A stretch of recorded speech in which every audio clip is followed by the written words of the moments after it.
ደፍሬ እናገራለሁ መጤ ነው ሃይማኖታቸው ኦርቶዶክሳውያን ለምን ከተባለ በአንድ በኩል የአይሁድን ህግ ስርዓት ባህል ወግ ስርዓት ይዘናል ነው ያሉ ስለዚህ ከባህር ማዶ የመጣ እምነት ነው ያላቸው ትክክለኛ እምነት የላቸው በዚህ ራሳቸው ኢትዮጵያውያን መስርተው እንደ መጽሐፍ ቅዱስ እንደ ህጉ እንደ ኪዳኑ መስርተው በራሳቸው ከእግዚአብሔር አፍ በወጣው ቃል መዝነው ይሄ ነው እምነታችን ብለው የፈጠሩት ያቆሙት የተከሉት ይላቸው ስለዚህ ከባህር ማዶ በስርቆት የመጣ ታቦት አለ እሱን ተከትለው ሃይማኖታቸው መሰረቱ አይሰግዱም አሁን ግን አክሱም ጽዮን ያለች ብሎ የኢትዮጵያ ህዝብ ተነቅሎ ከጫፍ እስከ ጫፍ ይሄዳል ወንድሜ እህቴ አባቴ እናቴ እግዚአብሔር በቤታችሁ ነው አማኑኤል ከናንተ ጋር ነው ለተቀበሉት ሁሉ ነው የሚለው በስሙ ለሚያምኑ ይላል እንጂ ተራራ ሄደው ለሰገዱት አይ ከሰጠው ህግጋት አንዱ ምን የሚል ነው በላይ በሰማይ ካለው በታች በምድር ካለው አይደለ በምድርም ይሁን በየብስም ይሁን በየትኛውም ቦታ ካለው ማናቸውንም የተቀረጸ ነገር ምን አትበለ ለአንተ አታድርግ አታምልካቸው አትስገድላቸው ነው የሚለው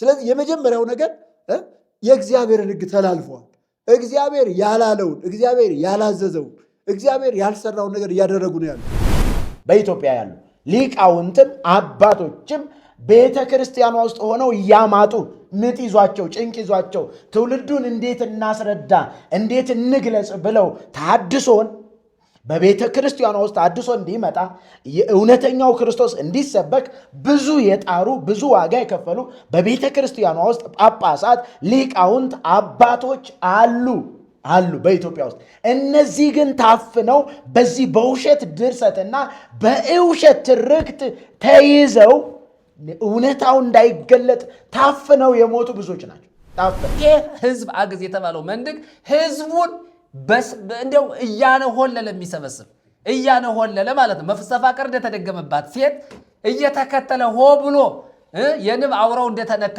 ንቀፎ የሚሄድ አለ ማለት ነው ስለዚህ ህዝቡ ከተለያየ አቅጣጫ እንዲህ አይነት መንገድ ሩቅ ስፍራ እየሄደ የሚያመልክበት ሩቅ ስፍራ እየሄደ የሚመል አንዳንዱ ሳያውቅ ዝም ብሎ ነው ሁሉ ፈዞ የጣቱን የወርቅ ቀለበት አውጥቶ የሚሰጥ ያንገቱን የወርቅ ሐብል የሚሰጥ የጆሮ ጌጣቸው ሴቶች የሚሰጡ አለ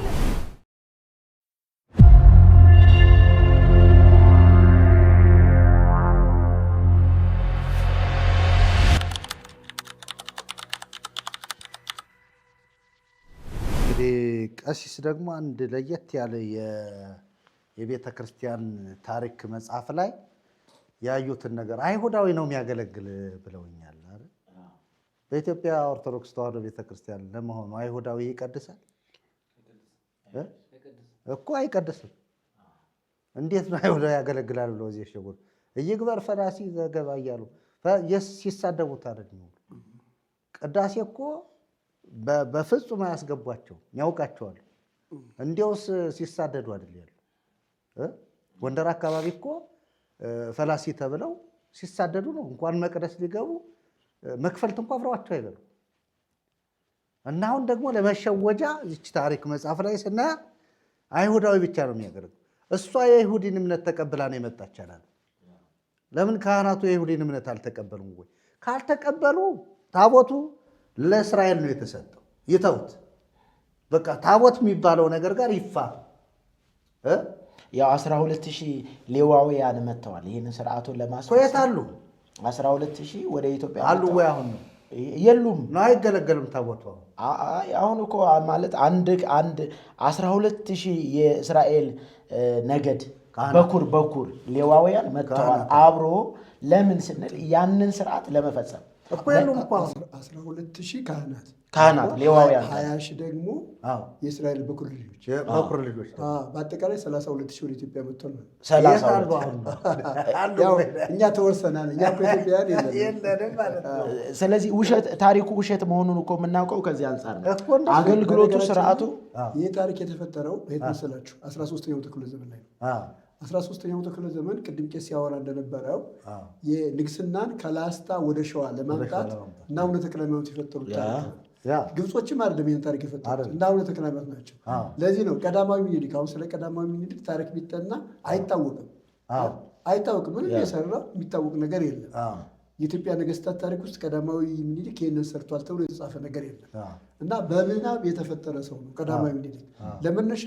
የተወሰደው አንደኛ ነገስት ምዕራፍ 10 ላይ ንግስተ ሳባ ሄዳ ጎብኝታለች አይደለም እሱን ታሪክ ተወስዶ የተፈጠረ ነው ግን ዋና ዓላማው ግን ምንድነው ከተባለ ራሳቸውን እና አቡነ ተክለ ሃይማኖት የሸዋ ነገስታትና አፄ ይኩኖ አምላክ ራሳቸውን የቀዳማዊ ምኒልክ ዘር አድርገው ንግስናን ከላስታ ወደ ሸዋ ለማምጣት ይሄ ነው ዋናው ሀሳብ ዓላማው። እንግዲህ ታሪክ አላትም። ለምንድን ነው ቤተክርስቲያኗ ቀድሞም በኦሪት ታሪክ አለኝ የምትል ናት። የኦሪት መስዋዕት ተሰውታል። ታቦተ ጽዮን ወደ ኢትዮጵያ ከመጣች በኋላ የኦሪት መስዋዕት፣ የእንስሳት መስዋዕት ተሰውተዋል። ስለዚህ ኢትዮጵያ ክርስትናን ለመቀበል እንግዳ አይደለችም። የመጽሐፍ ቅዱሱ ሐሳብና የታሪኩ ሐሳብ የሚፋለስ መሆኑን በዚህ እንረዳለን። ለምን ስንል ክርስትናን ወደ ኢትዮጵያ ገባ የምንልበት በመጽሐፍ ቅዱስና በታሪክ ደረጃ የተቀመጠው የማይገናኝ ነው። ለምን አይሁዳውያን ከመጡ ኢትዮጵያ ውስጥ የኦሪት ስርዓት ተቀብለን አሁንም የኢትዮጵያ ኦርቶዶክስ ተዋሕዶ ቤተክርስቲያን ተከትላ ያለችው የምንድን ነው? የኦሪትን ስርዓት ነው። የሌለውን ያበቃውን እንጂ ክርስትናን አይደለም እኮ የተቀበለችው። ይሄው ተቀብላ የመጣችው እኮ የኦሪትን ስርዓት ነው፣ የኦሪትን እምነት ነው። ለምን ታሪኩ 2000 ላይ የታተመው የቤተ ክርስቲያን ታሪክ እስራ ምዕት የሚለው ይህን ነው የሚጠርቀው። የኦሪትን ሕግ ተቀብለናል። ምንድነው ይሄ ደግሞ በታሪክ ውስጥ ኢትዮጵያ ክርስትናን ተቀብላለች። ኢትዮጵያ ክርስትናን ተቀብላለች። ለምሳሌ ሁለት መላምት አለ። አንደኛው በሐዋርያት ሥራ ምዕራፍ 8 ላይ በጃንደረባው ክርስትናን ተቀብሎ መጥቶ ኢትዮጵያ ውስጥ ክርስትናን አስፋፍተዋል ይላል። ሁለተኛውና በታሪክ በጣም የታወቀው ደግሞ በ330 እስከ 335 ባለው በአባ ሰላማ ነው። ይሄ ግልጽ ታሪክ ነው። ክርስትናን ተቀብላለች። ታዲያ እንዴት ነው ይሄ የሆነው ከተባለ ግን ይሁዲዝም ወደ ክርስትና ገብቶ ተቀላቅሏል። ይሄ በነገራችን ላይ አሁን ታሪክ ይህንን አሁን ታሪኩን ስናጠና ይሄኛው ታሪክ የተፈጠረው 13ኛው ክፍለ ዘመን ላይ ነው። አሁን ማየት ያለብን ማለት ክርስትናን ራሱ የቀላቀለብን ስህተቱን ያስገባው ምንድነው ከተባለ ይሄ በእነሱ የተፈጠረ ታሪክ የሸዋ ነገስታት ታሪክ እና አቡነ ተክለ ሃይማኖት ፖለቲከኞች ናቸው እና አቡነ ኢየሱስ ሞዐ ፖለቲከኞች ናቸው። ከሸዋ ነገስታት ጋር ቤተሰብ ናቸው። ስለዚህ ንግስናውን ለማምጣት ምክንያቱም ቅድም አንድ ታሪክ አንስተዋል። ገረዲቱም ጸንሳ ነው የመጣችው። ዛገን ወልዳለች። ነገደ ዛጉ የሚባለው የዛገ ዝርያ ነው። የአክሱም የላስታ ነገስታት የዛገ ዝርያዎች ናቸው። የአክሱም ነገስታት ደግሞ የንግስት ዘር ሁነው የሰሎሞን ዝርያ ናቸው። ሁለቱም ከሰሎሞን ዝርያ አላቸው። ስለዚህ የገረድ ልጅ ስለሆነ የንግስትና የንጉስ ልጅ ነው መንግስት የሚገባው ተብሎ ነው የውሸት ታሪክ ተፈጥሮ ይሄ በውሸት ወደ ቤተክርስቲያን ወደ ክርስትና የገባ ታሪክ ነው እንጂ የክርስትና ታሪክማ ደግሞ አለን እኮ በደንብ የተጻፈ ክርስትናን የተቀበልንበት ታሪክ አለ እና ሁለቱን መጠበቅ አለብን። ትክክል ነው። ክርስትናን ኢትዮጵያ እንደ ኢትዮጵያ አሁን የምናወራው እንደ ኢትዮጵያ ኦርቶዶክስ ተዋሕዶ ቤተክርስቲያን ነው። እንደ ኢትዮጵያ ክርስትናን የተቀበለችዋን ኢትዮጵያን ስናስብ ግን ቀደም እሳቸው ባሉት መንገድ ክርስትና ወደ ኢትዮጵያ ገብቷል። በኢትዮጵያው ጃንደረባ አማካይነት የሚለው አለ። እንደገና ደግሞ በእነ አባ ሰላማ ፍሬምናጦስ ከሳቴ ብርሃን የገባ ክርስትና እንደ ይባላል። በማቴዎስም ገብቷል ይባላል። አሁን እኛ ክርስትናውን አልገባም ሳይሆን ገብቶ እንዳሉት ይሁዲነት ግን የኢትዮጵያን ኦርቶዶክስ ተዋሕዶ ቤተክርስቲያን ወሯታል። እሱን ለማለት ነው። ለዚህ ተገዥ ሆናለች ነው ዋናው ትልቁ ዓላማችን። ለዚህ ተገዥ ከመሆኗ የተነሳ አሁን ክርስትናን ሳይሆን የምታንጸባርቀው ለምሳሌ ታቦትና ክርስትና ምንም አይነት ግንኙነት የለም። ታቦተ ጽዮን ይምጣም አይምጣም አለ እንኳ ቢሆን መጥቶ እንኳ አሁን ቁጭ ቢያደርጉት እንኳ ከክርስትና ጋር የሚያገናኘው ነገር የለም። ስለዚህ አሁን እያንጸባረቁ ያሉት የኢትዮጵያ ኦርቶዶክስ ተዋሕዶ ቤተክርስቲያን አስተማሪዎች እያንጸባረቁ ያሉት የክርስትናን ትምህርት ሳይሆን የይሁዲነትን ትምህርት ነው ዋናው ትልቁ ዓላማችን መሆን ያለበት ነው። ስለዚህ ከዚህም የተለየ አይደለም። ቤተክርስቲያን አሁን እያደረገች ያለችው በቅኔ ማህሌቱ፣ በሳታቱ፣ በሁሉም ነገር እያደረገች ያለችው የህዳር ጽዮንን ስሙ ነው ያለ እንጂ አንዳንዱን ከህዳር ጽዮን ከዚህ ቁም ከድጓውን ስናየው ምልዋጥ ሆኗል፣ ተለውጧል። ከማርያም ወደ ቤተ ክርስቲያን ከታቦተ ጽዮን ወደ ቤተ ክርስቲያን የተቀየረበትን ነገርም እያየንን ነው። ስለዚህ ቤተ ክርስቲያኗ ድርሰቷ ራሱ ግራም ያጋባ ነው ማለት ነው። ነገር ግን ማርያምን ታቦት ጽዮን አትላትም ማለት አይደለም።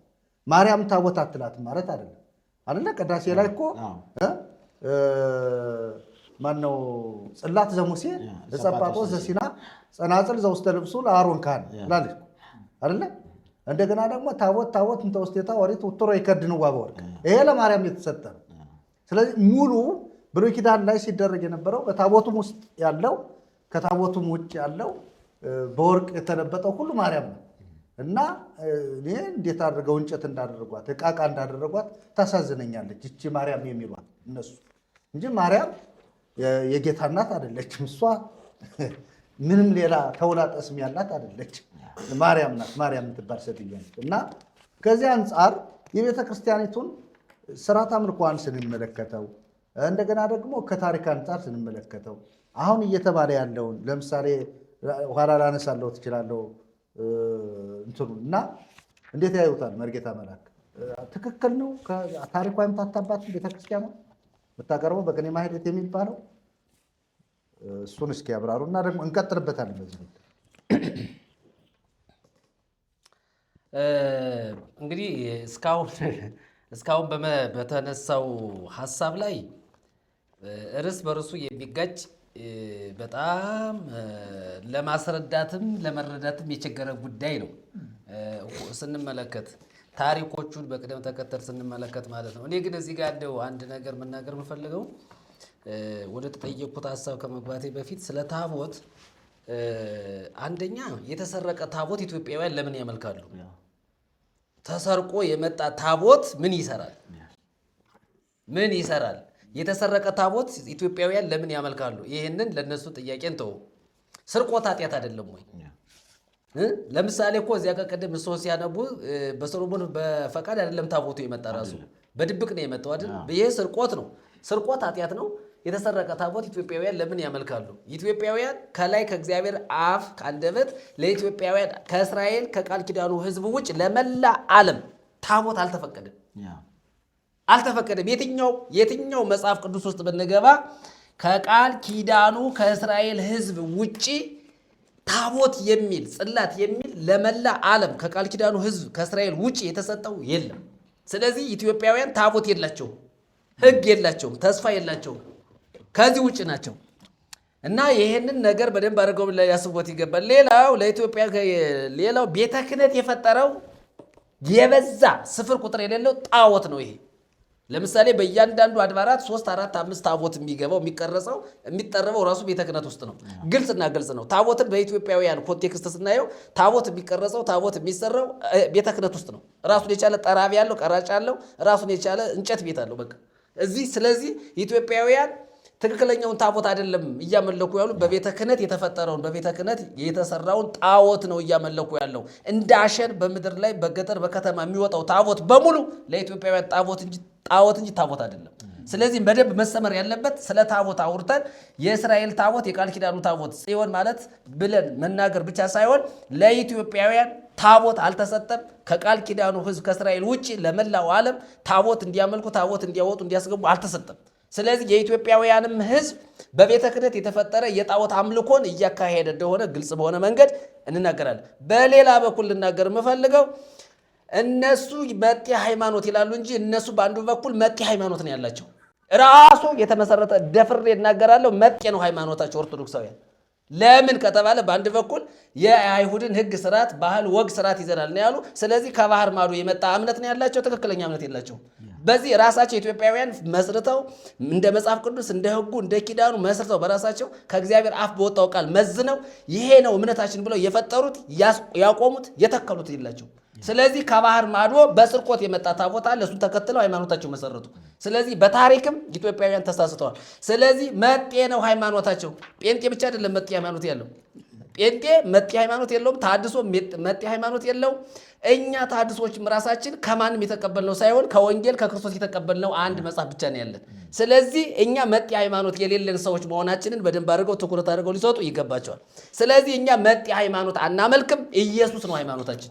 ስለዚህ ባህር ማዶ ተሻግሮ የመጣ ነገር አንቀበልም።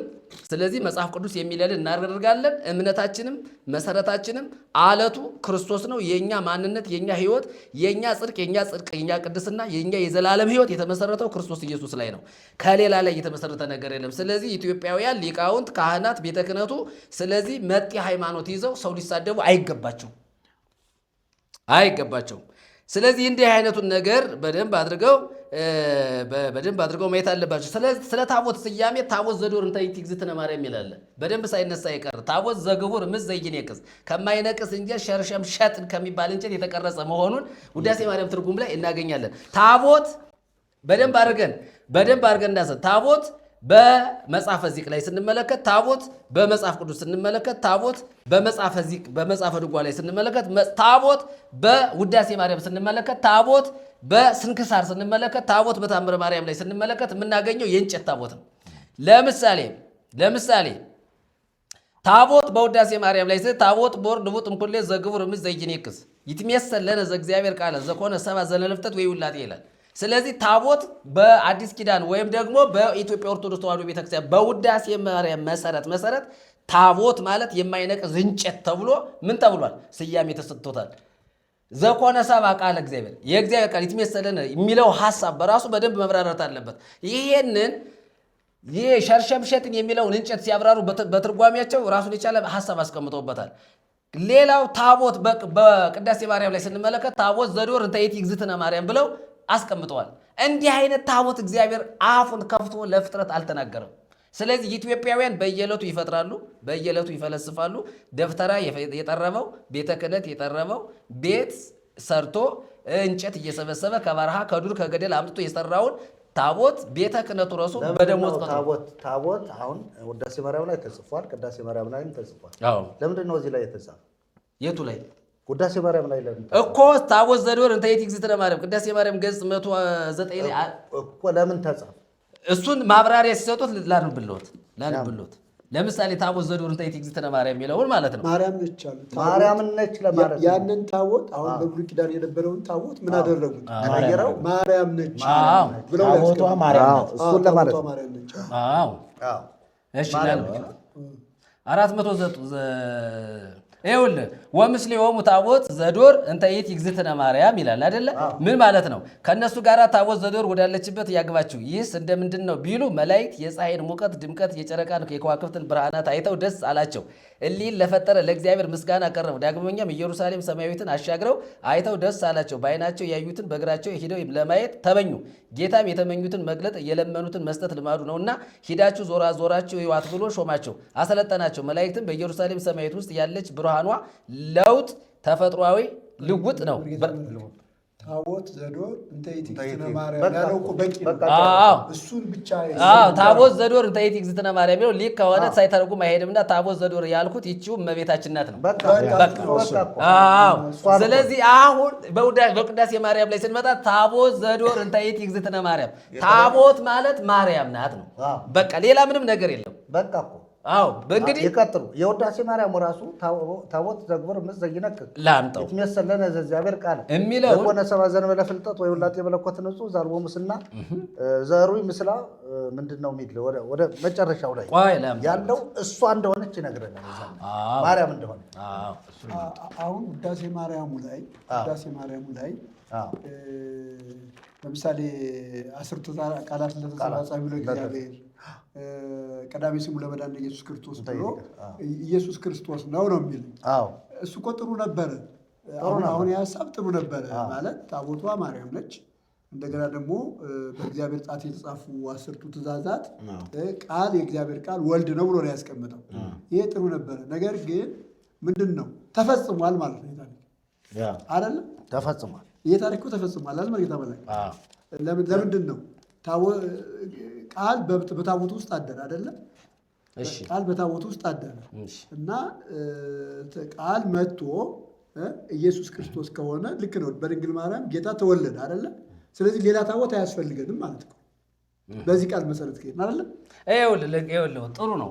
ታቦት በወርቅ ልቡጥ እምኩሌ ዘግቡር እምዝ ዘይነቅዝ ይትሜሰል ለነ ዘእግዚአብሔር ቃለ ዘኮነ ሰብአ ዘእንበለ ፍልጠት ወይውላጤ ሸምሸር ሰጢር ከሚባል እንጨት የተከፈለ በውስጥ በአፋ በወርቅ የተለበጠ ታቦት ያለመለወጥ ከስጋይ ስጋ ከነፍስ ነፍስ ነስቶ ሰው የሆነ የአብ አካላዊ ቃል ይመስልልናል ይልና አንድም ዘእግዚአብሔር ቃል ይትሜሰለነ ታቦተ ይላል። ያለመለወጥ ከስጋይ ስጋ ከነፍስ ነፍስ ነስቶ ሰው የሆነ የአብ አካላዊ ቃል ሸምሸጢር ከሚባል እንጨት የተከፈለ በውስጥ በአፋ በወርቅ የተለበጠ ታቦትን ይመስልናል። እንዴ ይሄ ራሱ በራሱ የሚያነጋግር እኮ ነው። ራሱ ይሄ አካላዊ ቃል ራሱ ሸምሸጢር ከሚባል እንጨት የተከፈለ የሚለው በራሱ ስህተት ነው።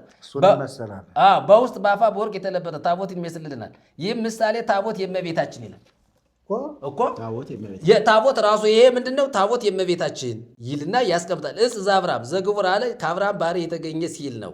ዘይነቅዛሉ አብርሃም በክደት በኃጢአት ይልና ይህንን ያብራራል። ስለዚህ በቅዳሴ ማርያምም ስንመጣ በውዳሴ ማርያምም ስንመጣ ታቦት ዘዶር እንተ ይእትግዝእትነ የሚለው ታቦት የሚለው ራሷ ማርያም ናት። በአራት ነጥብ በቃ በአራት ነጥብ ታቦት ቤተክርስቲያን ታቦት ማርያም ናት። የኢትዮጵያ ኦርቶዶክስ ተዋሕዶ ቤተክርስቲያን ታቦት ራሷ ማርያም ናት። ሰውና እንጨት መለየት አስፈላጊ ነው። በነገራችን ላይ በደንብ ስሬስሊ መናገር ያለብን ነገር ቦታን ለይቶ መናገር፣ እንጨትን ለይቶ መናገር፣ ሰውን ለይቶ መናገር አስፈላጊ ነው። ማርያም ሰው ነች። ምንድነው መሰለህ መርጌታ መልአክ አሁን ይሄ ከእንትኑ ጋር እየዞነ የተናገሩት ከሕጉ ጋር ለምሳሌ በብሉይ ኪዳን ታቦት ተሰጥቶ ነበረ። በታቦቱ ውስጥ ምን ነበረ? አስርቱ ትእዛዛት የተጻፉበት ጽላት ነበረ። ያ ጽላት የማን ቃል ነው? የእግዚአብሔር ቃል ነው። ያ የእግዚአብሔር ቃል ደግሞ ወደ አዲስ ኪዳን ሲመጣ እነሱ እንደተረጎሙት ታቦቷን ማርያም አደረጉ አይደለ? ቃሉን ክርስቶስ አደረጉ። ክርስቶስ መጥቶ ምናል ተወለደ። ስለዚህ የታቦት አገልግሎት እኮ አበቃ እኮ።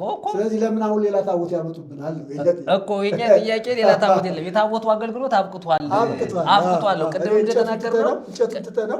እንደው ምስጢሩን ብንወስደው ምስጢሩ እኮ የሚነግረን ታቦቱ በቃ ፍጻሜ እንዳገኘ አግኝቷል። ፍጻሜ አግኝቷል። እሱ ነው አንዱ። ሌላው እሷ ብቻ አይደለችም ታቦት። መጽሐፍ ቅዱስ እኛንም ታቦት ይለናል ማደሪያ ስለምን እንመጣበታለን። ነገር ግን ምንድነው አሁን የምናየው ወደኋላ ሄደን ስናይ የሙሴ ታቦት አንቺ ነሽ ካላት አሁን ልዩነት ፈጠረ ማለት ነው። እንደተባለው ግን ፍጻሜ አገኘ የሚለው በእሱ አደረ ምናምን የሚለው እንደ ፍጻሜ ብንወስደው ቤተክርስቲያኗ ግን አሁንም ትጠቀምበታለች። አሁን ትልቁ ጥያቄ ተፈጸመ ካለችን ነው። እንደው የቅዳሴ ማርያምን ክትል ስለሆነ እሱን እንተውና ይሄኛው ግን በምስጢር ስላመጣው በምስጢር ነው ያመጣው። ሀሳቡ ምስጢሩ ሊሰድ ስለሚችል ማለት ነው። እንደዚያ ከሆነ ፍጻሜ አግኝቷል። እንዲያው የሚገርም ነገር ምን ይላል መሰለ?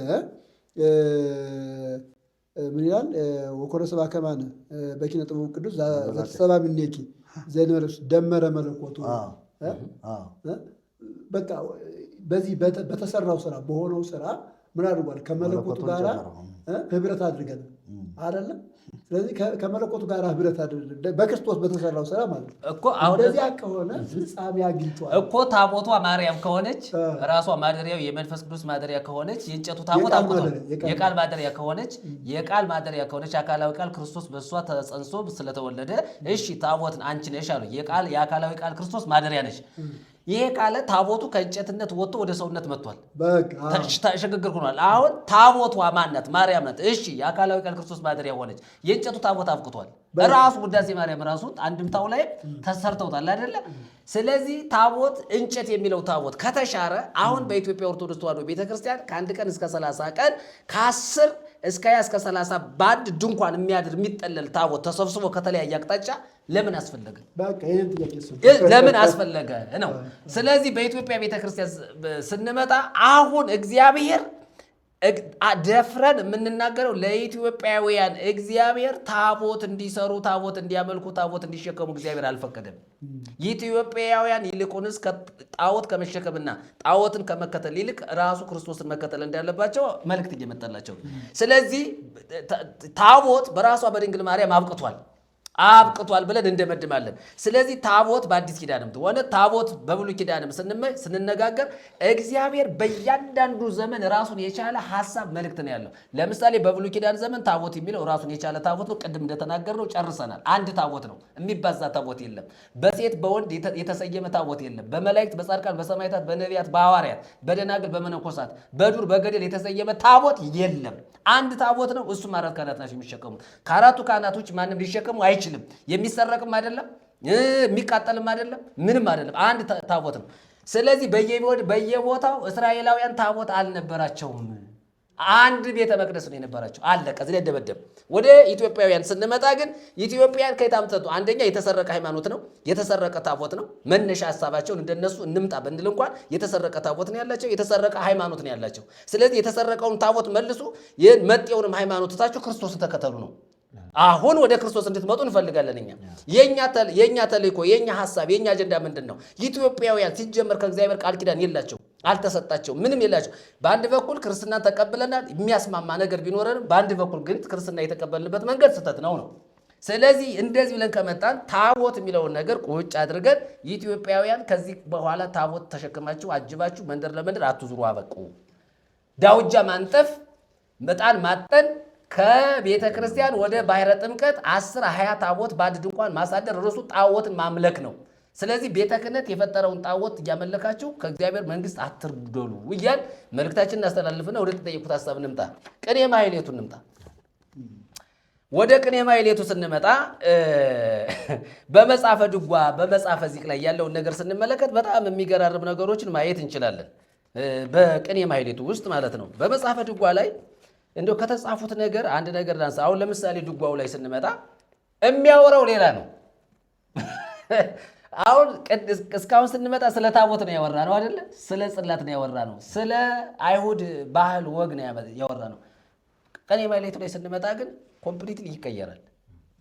ምን ብሎ ነው ቀንዋት እናንሳ፣ ቀንዋቱን እናንሳው። ማርያም ሰታቱም ተካቱ ተከርሱ ለአዳም ከመባህሪ ጻዳስ በበንቲያው በንታ ዝማሪያ ተሰልቆ ወቅልኩ ዲበስ ይቤ ከማድኖ አውጾም አዳማ ሀቤላ አብርሃም ይስሐቅ ያዕቆብ ወባይዳነ ነቢያት ለከማሆሙ አቀውግ ከመበላይ ሊሆሙ ሰባ ወይም ሲባ እስከ ለዓለም ዓለም ይላል ማለት ነው።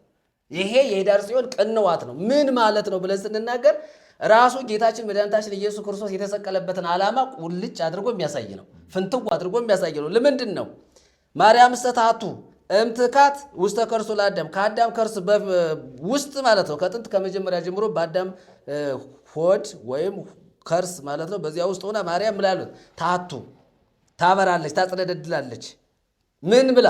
ከመባህሪ ጻዳ ነጭ እንደሆነ እንደ ዕንቁ ማለት ነው። እሱ በበንቲያ ወበንታ ዝማሪያ ስለ እሷና ስለ ዘመዶቿ ተሰቀልኩ ዲበስ በእንጨት ላይ ተሰቀሉ። ይቤ ከማድኖም አድናቸው ዘንድ አዳማ አዳምን፣ አቤላ አቤልን፣ አብርሃማ አብርሃምን፣ ይስሐቃ ይስሐቅን፣ ያዕቆባ ያዕቆብን፣ ወባይዳነ ነቢያት ሌሎች ነቢያቶችንም እለ ከማሆሙ አቀው ሕጌን እንደነሱ እንደጠበቁትም ያሉትን ላድን ምን ብያለሁ? ተሰቅያለሁ። ከመበላይ ሊሆሙ ሰባ በእነሱ ላይ የከብር ዘንድ እመሰገን ዘንድ ይላል።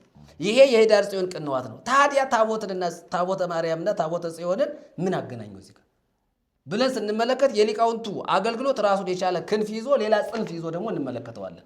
ስለዚህ በኅዳር ጽዮን ላይ ስንመጣ የአደጋ ለምር የሚለውን ዋዜማውን ጀምረን እስመላለሙን ጨምረን አቡኑን ጀምረን ቅንዋቱንም ጨምረን ሌሎች መልኮችን ጨምረን ስንመለከት ሌላ ዓለም ሌላ መልከ ማርያም ላይ ስንገባ ደግሞ ሌላ ታሪክ ደግሞ እናገኛለን ማለት ነው፣ በነግሱ ውስጥ ስንገባ። ስለዚህ ሥርዓተ ማሕሌቱ ከታቦተ ጽዮን ጋር ምን ተያያዥነት አለው ብለን ስንመለከት በዕለቱ በእርግጥ ታቦተ ጽዮን ምን ትሆናለች? ትወጣለች።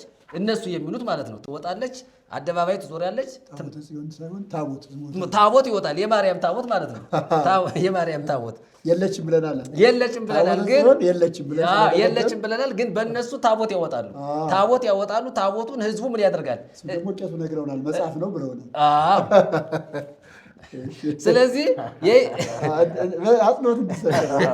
ስለዚህ ሰዎቹ አሁን በኅዳር ጽዮን ማሕሌት ይቆማል። ሊቃውንት ራሱን የቻለ ማሕሌት አላቸው። ማሕሌት ሲቆሙ ግን የሚቆሙት የዜማ ስልቱ ከዋዜማ እስከ ዕለቱ ድረስ ያለውን በቅደም ተከተል በምናይበት ጊዜ ከታቦተ ጽዮንና ከእስራኤል ታቦት ጋር የሚያገናኘው ምንም አይነት ነገር የለም። ታዲያ ምን እያደረጉ ነው? ታቦት በኢትዮጵያ የተፈጠረውን በቤተ ክህነት የተፈጠረውን ታቦት የተቀረጸውን ታቦት ካህናቱ ተሸክመው አውደ ምሕረቱን ያዞራሉ። ህዝቡ እልል ይላል፣ ስለት ያስገባል፣ ያጨበጭባል፣ ይጨፍራል፣ ይዘፍናል። ይሄ ነው። ስለዚህ ጭፈራው አለ፣ እንደገና ደግሞ ዘፈኑ አለ፣ እንደገና እልልታው አለ፣ ስዕለቱ አለ። ስዕለት አስገቡ የሚባለው ነገር ማለት ነው። ስለዚህ በሊቃውንቱም አገልግሎት ስንመጣ ሌላ ድጓ ላይ ምን ብሎ ተጽፏል መሰለኝ? ሰአሊ ለነ ማርያም ሙለ ጊዜነ በእንቲአነ በእንተ ኃጣ እስመ ረከብኪ ሞገሰ በኀበ ንጉሠ ስብሐት የሚል የኅዳር ጽዮን ድጓ ላይ ማየት እንችላለን። አሁን እዚህ ጋር ሊቃውንቱ ምን ብሏል? ሰአሊ ለነ ማርያም፣ ማርያም ሆይ ለምኝልን አማልጅን፣ ለጊዜነ የጌታችን እናት፣ በእንቲአነ ስለኛ፣ በእንተ ኃጣን ስለ ኃጢአተኞች፣ እስመ ረከብኪ ሞገሰ ሞገስን አግኝተሻልና፣ በኀበ ንጉሠ ስብሐት በክብር ንጉሥ በእግዚአብሔር ዘንድ ወይም በልጅሽ በኩል ማለት ነው። ይሄ የቅኔ ማህሌቱ ስርዓተ ማህሌት ነው። ይሄንን በምንመለከት ሊቃውንቱ በራሳቸው እየተማጸኑ ያለው ማንን ነው? ታቦቱን ነው ወይስ ማርያምን ነው? ማርያምን አይደል? ማርያምን ነው። በዚህ አውድ መሰረት ማንን ነው? ማርያምን ነው። ሲጀመር ቅንዋቱ የሚናገረው አዳምንም አቤልንም አብርሃምንም ይስሐቅንም ያዕቆብን ሌሎች ነቢያትንም ላድን በእንጨት ላይ ተሰቅያለሁ ብሎ ነው የሚናገረው። ይሄንን ሊቃውንቱ ያዜሙታል። ግን ሌሎች ክፍሎች ላይ ስንመጣም ደግሞ የሚያነሷቸው ነገሮች እንዲህ አይነት ነገሮች አሉ። ከዚያ አቡኑ ላይ ስንመጣ ዛቲቲ ማርያም እንተ በላዕሊያት ተሰማሰሉ ቅዱሳን ታቦት እንተ ነው ይላል። እዚያው ዚቁ ላይ ማለት ነው፣ ድጓው ላይ ማለት ነው። ዛቲቲ ማርያም ይቺ ማለት ማርያም ናት። እንተ በላዕሊያ አስተማሰሉ በእሷ ላይ የተመሰሉ ወይም ቅዱሳን ታቦት እንተ ነው የኖህ ታቦት እንተ ውስቴታ መናህቡ መና የተሸሸገ የተሰወረ መና ያለባት እንደገና ጸምር ጻዳ ነጭ ግብጃ ዘመንክር ይልና ዘዳዊት ተቋመ ማይቶት ይላል። የመብራት መቅረዝ ይላል። ዘዘካርያስ ካህን ይላል። ገነት እጹት ዛዘግ ትትምት እንተሪዋ ነቢያት በአልባሰ ወርቅ እጹት ወብርት ይላል። እንደገና በልብስ በግብጃ በሚያንቆጠቁጥ በሚያብረቀርቅ ልብስ ተሸፋፍነ ያዩት ነቢያት ዘካርያስ ካህን ያያት ይቺ ማናት? ማርያም። የት? ቤተ መቅደስ ውስጥ። ይሄ መጽሐፈ ድጓው ነው የሚናገረው። ዘካርያስ ያያት ተቋመ ወርቅ የወርቅ ተቋም መቅረዝ ያቺ ማርያም ናት ብሎ ነው የቤተ ክህነቱ ወይም ደግሞ ሊቃውንቱ የሚጮሁት የሚያዜሙት ማለት ነው። ወደ ድጓው ስንመጣ ወደ መጽሐፈ ዚቁ ስንመጣ ዘካርያስ ያያት የወርቅ ተቋም መቅረዝ እሷ ድንግል ማርያም ናት የሚል ዜማ ነው ያላቸው። ዘካርያስ ያያት ማርያም ናት የሚለው በራሱ ንግግር ያስፈልገዋል፣ ውይይትም ያስፈልገዋል ማለት ነው። ስለዚህ ታቦት እንተ ነው የኖህ ታቦት ያቺ መርከብ ድንግል ማርያም ናት። ያ መርከብ ነው የሚለው መጽሐፍ ቅዱስ በግልጥ መርከብ ብሎ ነው የሚናገረው እንጂ ታቦት ብሎ ከማርያም ጋር የሚያያይዘው ጉዳይ የለም። በቃ ኖህ ታቦት መርከብ ስራ ነው የተባለ። ታቦት ማለት መርከብ ስራ ነው የተባለ እንጂ ሌላ ነገር አይደለም። ሌላ በሚካኤል በገብርኤል የተሰየመ ታቦት አይደለም። እንደገና መና የተሰወረ መና ያለባት ያ ታቦት የሚለው ነገር በራሱ በኖህ ዘመን ራሱን የቻለ ታሪክ ነው፣ ስህተት ነው እና ዘካርያስ በገነት እንደገና ምስቅኤል ያያት የተዘጋች በር እሷ ድንግል ማርያም ናት የሚለው ነቢያት አስቀድመው በወርቅ ልብስ ተጎናጽፋ ያዩት እሷ ድንግል ማርያም ናት የሚለው የመጽሐፈ ድጓ ወይም የመጽሐፈ ዚቅ አስተምህሮ ወይም የዜማ ስልት ራሱን የቻለ ሌላ ህገ ወጥ ትምህርት ነው። ስለዚህ በመጽሐፈ ዚቅም ስንመጣ፣ በመጽሐፈ ድጓም ስንመጣ፣ በቅዳሴ ማርያም ስንመጣ፣ በአንድምታውም ስንመጣ፣ በውዳሴ ማርያም በቅዳሴ ማርያም ውስጥ ያለውን ሀሳብ ስንመጣ እያንዳንዱን ነገር በምንመለከትበት ጊዜ ከቃል ኪዳኑ ከእስራኤል ታቦት ጋር የሚያገናኘው የሚያያይዘው አንድም ታሪክ የለም። ፈጠራ የተካሄደበት የውሸት ድርሰት ቤተ ክህነት ገንዘብ መድቦ ታቦት እየተቀረጸ በየገዳሙ እንዲተከል ያደረገበት የውሸት ትርክት ብቻ ነው። ስለዚህ የኢትዮጵያ ሕዝብ ይህንን አይቶ ሰምቶ ታቦት ምን እንደሆነ ጽላት ምን እንደሆነ ኢትዮጵያውያን ታቦት አለን የለንም የሚለውን ጥያቄ በራሳቸው ከቤተ ክህነቱ ጋር ይወያዩ።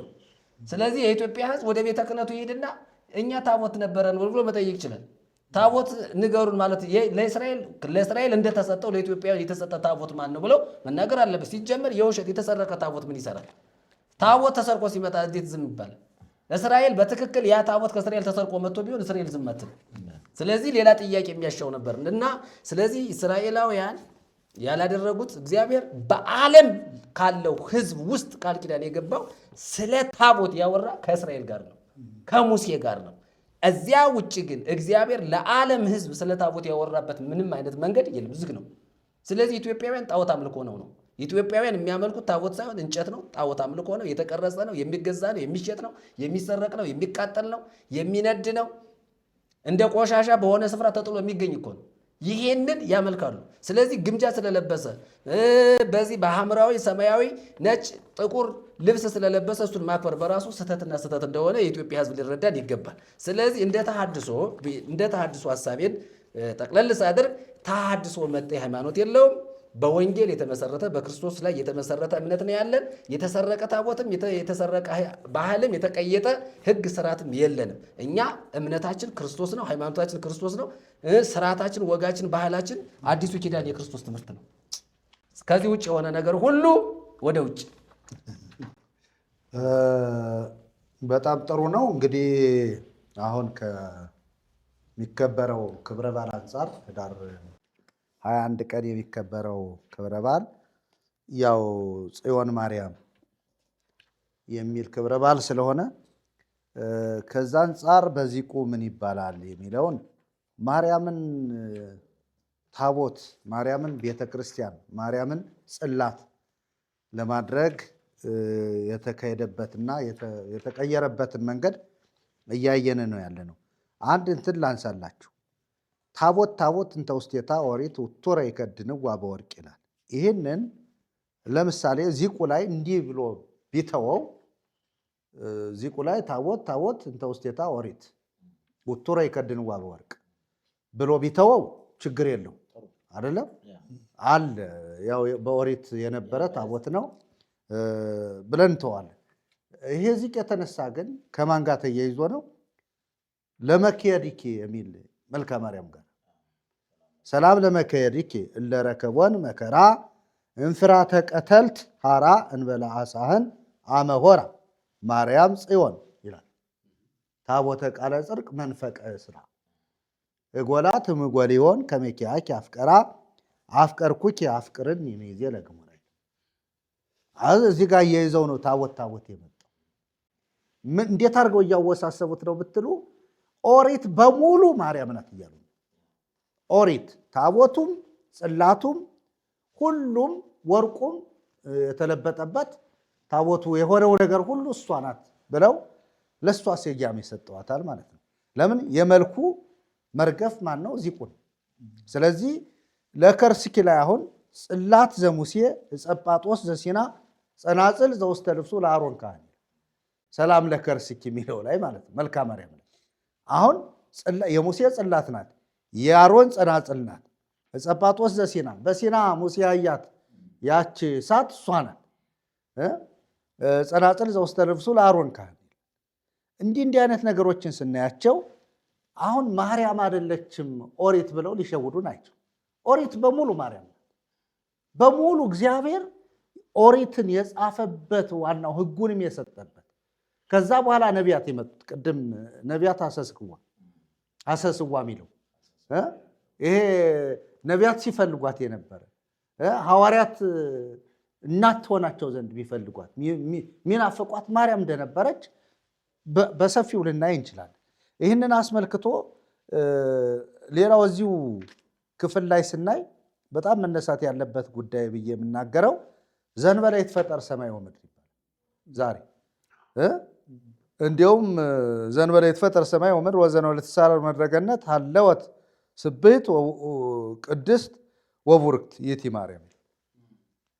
ይህም ራሱ ዛሬ ነው ይባላል። ሰማይ ምድር ሳይፈጠር የገነትን መሰረት ሳትኖር ማርያም ስትመሰገን፣ እንዲያውም ሊቀ ሊቃውንት ዕዝራ ስብሕተ ነው ያሉት፣ ስትመሰገን ነበረች ብሎ የተረጎሙ።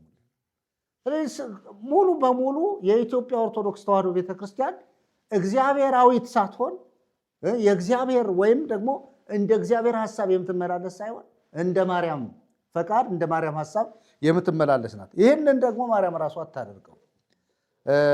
ሌላውን ያነሳሉ መርጌታ ኃይለ ልዑል ብዬ አስባለሁ። ለምሳሌ ለመክየድኪ ላይ ለረከቦን መከራ አሁንም እንደገና ላይ ቤትና እንትን አለው ታች ቤት አለው። ሃሌሉያ ወሬዴ ብሔረ ነው ለቤተ ክርስቲያን ሬክዋ አይመርክዋ አፍቀርክዋ ከመህትየ አያችሁ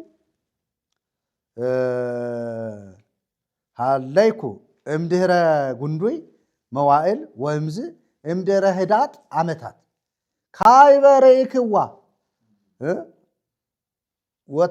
ወተታጸብ በፈለገ ጤግሮስ ሚል ነው።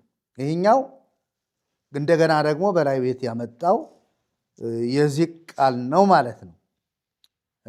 ቤተክርስቲያን እናየዋት ነው የሚለው የት ሄጄ ሮሜ ሄጄ እና ደግሞ አንድ ሀሳብ ላንሳለሁትና ይቀጥላሉ። ምን ትላለች መሰሎት? ዘባታ ላይ ነው ለኩልያቲክሙ ሃሌሉያ ለአብ ሃሌሉያ ለወልድ ሃሌሉያ ለመንፈስ ቅዱስ እዝራኒርያ ለጽዮን ቅድስት እንዘ ትበኪ ከመ ብእሲት እንደ ሴት ስታለቅስ ጽዮን ቅድስት ጽዮንን አየኋት አለ ዕዝራ። ሴት አይደለም ያላት። አያችሁ፣ ቅድም ማርያም ናት አለ። አሁን ደግሞ እንደ ሴት እንደ ማርያም ሊሆን ይችላል። ማርያም ሴት ስለሆነ ስታለቅስ ጽዮንን አየኋት አለ ዕዝራ ይላል። ይሄ ደግሞ ታሪክ ይምታል። ይቀጥሉ መርጌታ አይደሉ። እዚህ ላይ አንዳንድ ሀሳቦችን አንስተን እንድናወራ ብዬ ነው ይህን ሀሳብ ያነሳሁት። ይህንንም መተንተን ይችላሉ።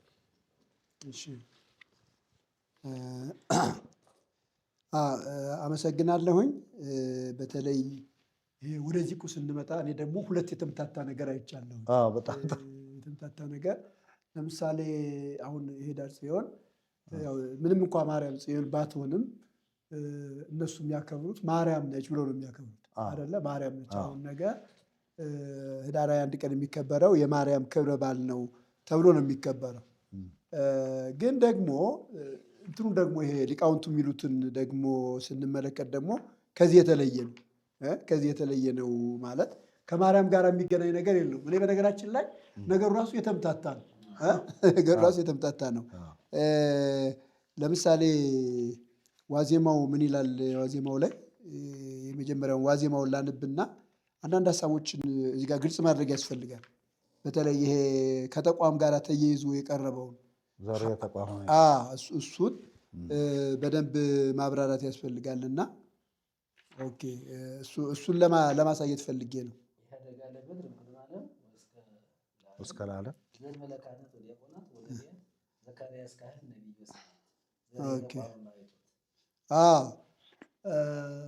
ዘካርያስ ካህን ነቢዩ ሰማዕት ወሰማዕት ምን ይላል? እንትኑ ላይ ማህተው መሰለኝ ማህተው ዘካርያስ ሬ የተቋመ ማኅቶት ይላል። እሱን እንጀምረው ብዬ ነው። እና ምን ይላል? ዘካርያስ ሬ የተቋመ ማኅቶት ኩለንተሃ ወርቅ ማኅተዊሃ ሰባቱ ማኅተዊሃ ወሰባቱ መሳወሪያ ዘዲቢያ ሃሌሉያ ሃሌሉያ ሃሌሉያ የትፍራ ዘካርያስ ተሰማ ጸሎትከ ይላል። አንደኛ ይሄ ታሪክ ራሱ የተዛባ ታሪክ ነው። የተዛባ ታሪክ ለምሳሌ ተቋም ያየው ዘካርያስ የትኛው? ካህኑ ዘካርያስ ነው ወይስ ነቢዩ ዘካርያስ? ካህኑ ነው የሚሉት እኮ ዘካርያስ ካህን ነው የሚሉት እኮ። ይኸውልህ አሁን እኮ ተቋም ያየው ማን ነው? ተቋምን ያየው እኮ ነቢዩ ዘካርያስ ነው እኮ። ነቢዩ ዘካርያስ ማለት ብሉይ ኪዳን ላይ የነበረው ብሉይ ኪዳን ላይ የነበረ ከ400 ምናምን ዓመት በፊት የነበረ እኮ ነው። ይኸውልህ 400 ዓመት በዚህ በእስራኤል ታሪክ ውስጥ 400 ዓመት እስራኤላውያን ተምርኮ ተመልሰው ወደ ሀገራቸው ከገቡ በኋላ 400 ዓመት የዝምታ ዘመን አለ። ትንቢት የሌለበት፣ መገለጥ የሌለበት፣ ራእይ የሌለበት የመጨረሻው የብሉይ ኪዳን ነቢይ ሚልክያስ ነው። ከሚልክያስ በፊት ነው ዘካርያስ የነበረ። በተለይ ዘካርያስና ሐጌ አንድ ወቅት ነው ያገለገሉ ተብሎ ነው የሚታሰበው። እስራኤላውያን ተምርኮ እንደተመለሱ ቤተ መቅደሱን በሚሰሩበት ጊዜ በዚያን ሰዓት ያገለገሉ ናቸው። እና ይህንን ተቋም ያየው ማን ነው ከተባለ ይሄ ዘካርያስ ነው። እና ይሄ ዘካርያስ ተቋምን አየ። ይቺ ተቋም ማለት መቅረስ ማለት ነው። በወርቅ ሁለንተናዋ በወርቅ የተጌጠ 7 መብራቶች ያሏት 7 መሳውሪያ ያላት እንደዚያ ነው። እና ይሄ ዘካርያስ ነው ያየው። ይሄ ዘካርያስ ያየው መቅረዝ እንግዲህ ማርያም ነች ተብሎ ነው ያስቀመጡት እነሱ። ግን ማርያም እንዳልሆነች እኔ በኋላ አስረዳለሁ። ግን እዚህ ጋር ማርያምም እንዳልሆነች እንደገና ደግሞ ዘካርያስም ካህኑ እንዳልሆነ እኮ ዘካርያስ ደግሞ ካህኑ እንዳልሆነ ነው። አሁን የትፍራ ዘካርያስ ተሰማ ጸሎትከ ይላል አይደለ? ይህንን ያለው በአዲስ ኪዳን ገብርኤል ነው። ገብርኤል በነበረበት ጊዜ የሚያገለግለው ማን ነው ከተባለ ካህኑ ዘካርያስ ነው። ካህኑ ዘካርያስ እና ነቢዩ ዘካርያስ ልዩነት አላቸው። የእውቀትም ክፍተት እንዳለ እንድናይ ነው። የእውቀት ክፍተት አለ። ሊቃውንቱ ድርሰቱን መደረሱን እንጂ ማን እንደደረሰው ለማን እንደተደረሰ የትኛውን ነገር ማን እንዳለው የሚታወቅ ነገር የለም። በዘፈቀደ የተደረሰ ነው እና በስመ ዘካርያስ ለነቢዩ ዘካርያስ ያላየውን ነገር ሰጥተውታል። እንግዲህ አድማጮች ልብ ማለት ያለባቸው ነቢዩ ዘካርያስ ቅድም እንደነገርኩትኝ ከ400 ዓመት የጨለማው ዘመን በፊት የነበረ ከ400 ዓመት ዓለም በፊት የነበረ ምናልባት የሚገመተው 450 ምናምን አካባቢ ዓመት ዓለም ማለት ነው። 450 ምናምን አካባቢ ወይም ደግሞ 5ኛው መቶ ክፍለ ዘመን አካባቢ የነበረ ነው። ዓመት ዓለም አካባቢ የነበረ ነው። የዓመት ዓለም እየቀነሰ ነው የሚመጣው። ከ400 ዓመት ጀምሮ ኢየሱስ ክርስቶስ እስከሚወለድበት ጊዜ ድረስ ትንቢት አልነበረም። ስለዚህ ይህንን ታሪክ ወስደው ግን በመጀመሪያው መቶ ክፍለ ዘመን ወይም ዓመተ ምሕረት በነበረው ለዘካርያስ ሰጥተውታል እና ይሄ ራሱ የእንትንም ችግር አለበት። ግን ይሄ ተቋም ምንድን ነው? እኔ አሁን በተለይ ቃለ እግዚአብሔሩ ስለ ተቋም ነው የሚያወራው። ዘካርያስ ተቋም አየ፣ በወርቅ የተጌጠ ነው የሚሉት። ዘካርያስ ያየውን ተቋም ትንቢተ ዘካርያስ ላይ ሄደን ማየት እንችላለን አይደለም? ትንቢተ ዘካርያስ ምዕራፍ 4 ላይ እንሂድና እንየው። ተተርጉሟል እዚያው ላይ። የሚገርማችሁ ነገር መጽሐፉ ተርጉሞ ነው ያስቀመጠው። መቅረዙ ራሱ ወንድ ነው፣ ሴት አይደለም። ራሱ መቅረዙ ወንድ ነው፣ ሴት አይደለም። አንቀጹ እኮ የወንድ አንቀጽ ነው። ምን ይላል? ዘካርያስ ምዕራፍ 4 ከቁጥር 1 ጀምሮ ከእኔም ጋር ይነጋገር የነበረው መልአክ ተመልሶ ከእንቅልፉ እንደሚነቃ ሰው አነቀኝ። በነገራችን ላይ ይሄ ዘካርያስ እስራኤል በምርኮ ዘመን ራሱ እንደነበሩ ያየ ነው። ለምሳሌ ዘካርያስ ምዕራፍ 1 ላይ ሄዳችሁ ስታነቡ ምን የሚል ቃል ታገኛላችሁ? መልአኩ ጠይቋል። እነዚህ 70 ዓመት የተቆጣቸውን እስራኤላውያን እስከ መቼ ነው ማትምራቸው ብሎ ሲጠይቅ እንመለከታለን አይደለም? ስለዚህ እስራኤላውያን በምርኮ በነበሩ ጊዜ እግዚአብሔር እየነገረው የነበረ ነቢይ ነው እና ይህን ዘካርያስ ነው ወስደው እዚያ ጋር ያስቀመጡት እና ከዚያ ምን ይላል? ቁጥር 2 ላይ እርሱ የምታየው ምንድን ነው አለኝ ይላል። እኔም እነሆ ሁለንተናው ወርቅ የሆነውን መቅረዝ አየሁ ይላል። ሁለንተናው ምን የሆነ ወርቅ የሆነው እኮ ነው የሚለው ግሱ መቅረዝ እኮ መቅረዝ። አሁን እነሱ መቅረዝን ወስደው ይሄ ተቋም የሚለውን ወስደው እንግዲህ ተቋሟ ማርያም ነች ለማለት እንደሆነ አለ። በነገራችን ላይ ይሄ ክፍል የሚያወራው በአጠቃላይ እንትኑ ሲወራ ቅድም እርጌታ አንተ የጠቀስከውን ጨምሮ ስለ ቤተክርስቲያን ነው። መቅረዝ ራሱ ቤተክርስቲያን ነች ተብሎ ነው የተተረጎመው እና ምን ይላል? እኔም እነሆ ሁለንተና ወርቅ የሆነ መቅረዝ አየሁ። ዘይት ማሰሮ በራሱ ላይ ነበረ፣ 7 መብራቶች ነበሩት። በራሱም ላይ ነበሩት መብራቶችም 7 ቧንቧዎች ነበሯቸው ይላል። 2 የወይራ ዛፎች አንዱ በማሰሮው በስተቀኝ አንዱ በስተግራ ሆነው ባጠገቡ ነበሩ አልሁ ይላል። አሁን ራእይ ያየ ነው ዘካርያስ። የሚያየው ራእይ የወርቅ መቅረዝ ያያል። በዚህ የወርቅ መቅረዝ ውስጥ 7 ቧንቧዎች አሉ፣ 7 መብራቶች አሉ። እነዚህ ቧንቧዎች ዘይት ያፈሳሉ። በመቅረዙ ግራና ቀኝ 2 ሰዎች አሉ። እነዚህ 2 ሰዎች እነማን ናቸው ነው የሚለው? 2 ሰዎች ናቸው። ኢያሱና ካህኑ ኢያሱና እንደገና ዘሩባቤል። ስለ እነሱ ነው የሚያወራው። 2ቱ ካህን ዘሩባቤልና ኢያሱ ናቸው። ስለ እነሱ ነው የሚናገረው። ከዚያ ከኔ ጋር ይነጋገር የነበረው መልአክ መልሼ ጌታ ሆይ እነዚህ ምንድን ናቸው አልሁት። ከኔ ጋር ይነጋገር የነበረው መልአክ እነዚህ ምን እንደሆኑ አታውቅም ምን አለኝ። እኔም ጌታ አላውቅም አልኩት። መልሶም ለዘሩባቤል የተባለው እግዚአብሔር ቃል ይህ ነው፣ በመንፈሴ እንጂ በኃይልና በብርታት አይደለም ይላል የሠራዊት ጌታ እግዚአብሔር። አያችሁ፣ ለዘሩባቤል የተነገረው የእግዚአብሔር ቃል ይህ ነው። ምን አለ? በመንፈሴ እንጂ በኃይልና በብርታት አይደለም ብሎ ከዚያ መጨረሻ ላይ ደግሞ ወዳችሁ ስታነቡ እኔም መልሼ በመቅረዙ በስተቀኝና በስተግራ ያሉ እነዚህ 2 ወይራዎች የወይራ ዛፎች ምንድን ናቸው አልሁት። ሁለተኛ መልሼ በ2ቱ የወርቅ ቧንቧዎች አጠገብ ሆነው የወርቁ ዘይት የሚያፈሱ እነዚህ 2 የወይራ ቅርንጫፎች ምንድን ናቸው? እርሱም መልሶ እነዚህ ምን እንደሆኑ አታውቅምን አለኝ። እኔም ጌታ አላውቅም አልሁት። እሱም በምድር ሁሉ ጌታ አጠገብ የቆሙት 2 የተቀቡ እነዚህ ናቸው። ስለዚህ እያወራ ያለ በምድር ሁሉ ጌታ ፊት ነው የሚለው። ተመልከቱ፣ በምድር ሁሉ ጌታ ፊት የቆሙት ይህ መቅረዝ ማን ነው? ዘይት የሚያፈስ ነው አይደለ? 2 ቧንቧዎች አሉት እና በምድር ሁሉ ጌታ ፊት የቆሙት እነዚህ 2 የተቀቡ ናቸው። ከመቅረዙ ዘይት እየተቀበሉ ያሉ እነዚህ ሰዎች 2 ሰዎች ናቸው። ማና ማን ከተባለ እነዚህ የተቀቡ ኢያሱና ዘሩባቤል በጊዜው ምን እያደረጉ የነበሩ ናቸው? ህዝቡን እየመሩ የነበሩ ወደ ተስፋይቱ ምድር እንዲገባ እግዚአብሔር ወዳየለት ነገር እንዲገባ እየመሩ የነበሩ ሰዎች ናቸው እና እዚህ ጋር ጌታ ነው፣ ይሄ መቅረዝ ጌታ ነው እንጂ ሌላ አይደለም። መቅረዙ ጌታ ነው። ግን በወንድ አንቀጽ ነው፣ በሴት አንቀጽ አድርገውታል። እነሱ ግን በሴት አንቀጽ አድርገው ሁለንተሃ ወርቅ ብለውታል። በቃ ስለዚህ ይህ ትክክል አይደለም፣ ትክክል አይደለም። ከማርያም ጋር ለማገናኘት የተሄደበት መንገድ ይህ ትክክል አይደለም ነው። ሌላው ቅድም አንተ መርጌታ ያነበብከው ወሪዴ ብሔረ ሮሚ ለቤተ ክርስቲያን ሬክዋ የሚለው ይሄ እንግዲህ ጳውሎስ ስለ ጳውሎስ ነው። ጳውሎስ ነው ወደ ሮሜ ጳውሎስ ነው ወደ ሮሜ ሄደው እና ወደ ሮሜ ለመሄድ አስቦ ነበረ ጳውሎስ እና ያው መጽሐፍ እንደሚነግረን ተከለከልኩ ይላል አይደለ? እና ግን እንደሚመጣ ይናፍቅ ነበረ። ስለዚህ ጳውሎስ ያለውን ነው ወስደው ለማን የሰጡት? ለማርያም የሰጡት። እና ይሄ ክፍል የሚያወራው ስለ ቤተክርስቲያን ነው። በነገራችን ላይ ይሄ ዚቅ በአብዛኛው ከተጠና ስለምንድን ነው የሚያወራው ከተባለ ስለ ቤተክርስቲያን ነው። ስለ ቤተክርስቲያን ማለት ቤተክርስቲያንን ነው በደንብ አተልቆ የሚያሳየው ማለት ነው። ብሔረ ሮሜ ለቤተ ክርስቲያን ሬክዋ አይመርክዋ አፍቀርክዋ ከመህትየ ሰናየ ሀለይኩ ይላል። ከዛ ምድረ ጉንዱ ብሎ ይቀጥላል። ስለዚህ ይሄንን ለምንድን ነው እየተናገረ ያለው ካል ስለ ቤተ ክርስቲያን መቅረዝ ወይም ተቋም ብሎ መጽሐፉ ያስቀመጠው ወይም ዚቁ እየተናገረ ያለው ስለ ቤተ ክርስቲያን ነው። እና እኔ እዚህ ጋር አንድ ጥያቄ ማንሳት ፈልጌ ነው። ይሄኛው የሚያወራው ስለሌላ አካል ነው። አንደኛ መቅረዙ ስለ እሷ ሳይሆን ስለ ክርስቶስ ነው እያወራ ያለው። እንደገና ደግሞ እነዚህ ሁለት ወይራዎችም ኢያሱና ዘሩባቤል ናቸው። እና መቅረዙን ማርያም ብለው ለመሰየም ምክንያታቸው ምንድን ነው? ሁለተኛ ዚቁ በአብዛኛው እየተናገረ ያለው ስለ ቤተክርስቲያን ነው እያወራ ያለው፣ ስለ ቤተክርስቲያን ነው የሚያዘቡት። እና እንዴት ነው ከማርያም ክብረ በዓል ጋር ያገናኙት? ለምሳሌ ጽዮን ብለው እዚህ ጋር ሊቆሙ የቻሉት እንዴት ነው?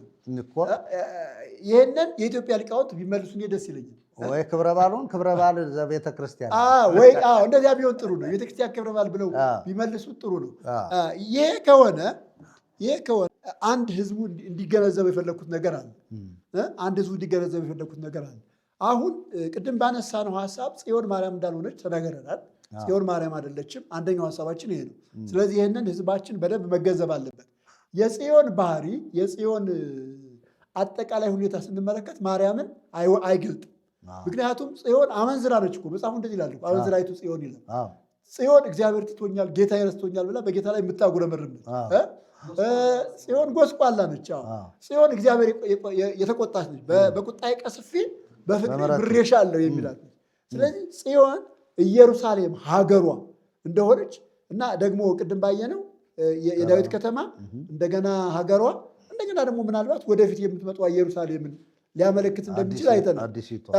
እንደገና ደግሞ ህዝቡንም እንደሚያመለክት አይተናል። ለምሳሌ ሰው ተዘከርና ለጽዮን ይሄም እዚህ ጋር አለ። ሰው ተዘከርና ለጽዮን እየበከይነ ሰው ተዘከርና ለጽዮን ውስጥ አፍላገ ባቢሎን እየነበር ነው በከይነ ሰው ተዘከርና ለጽዮን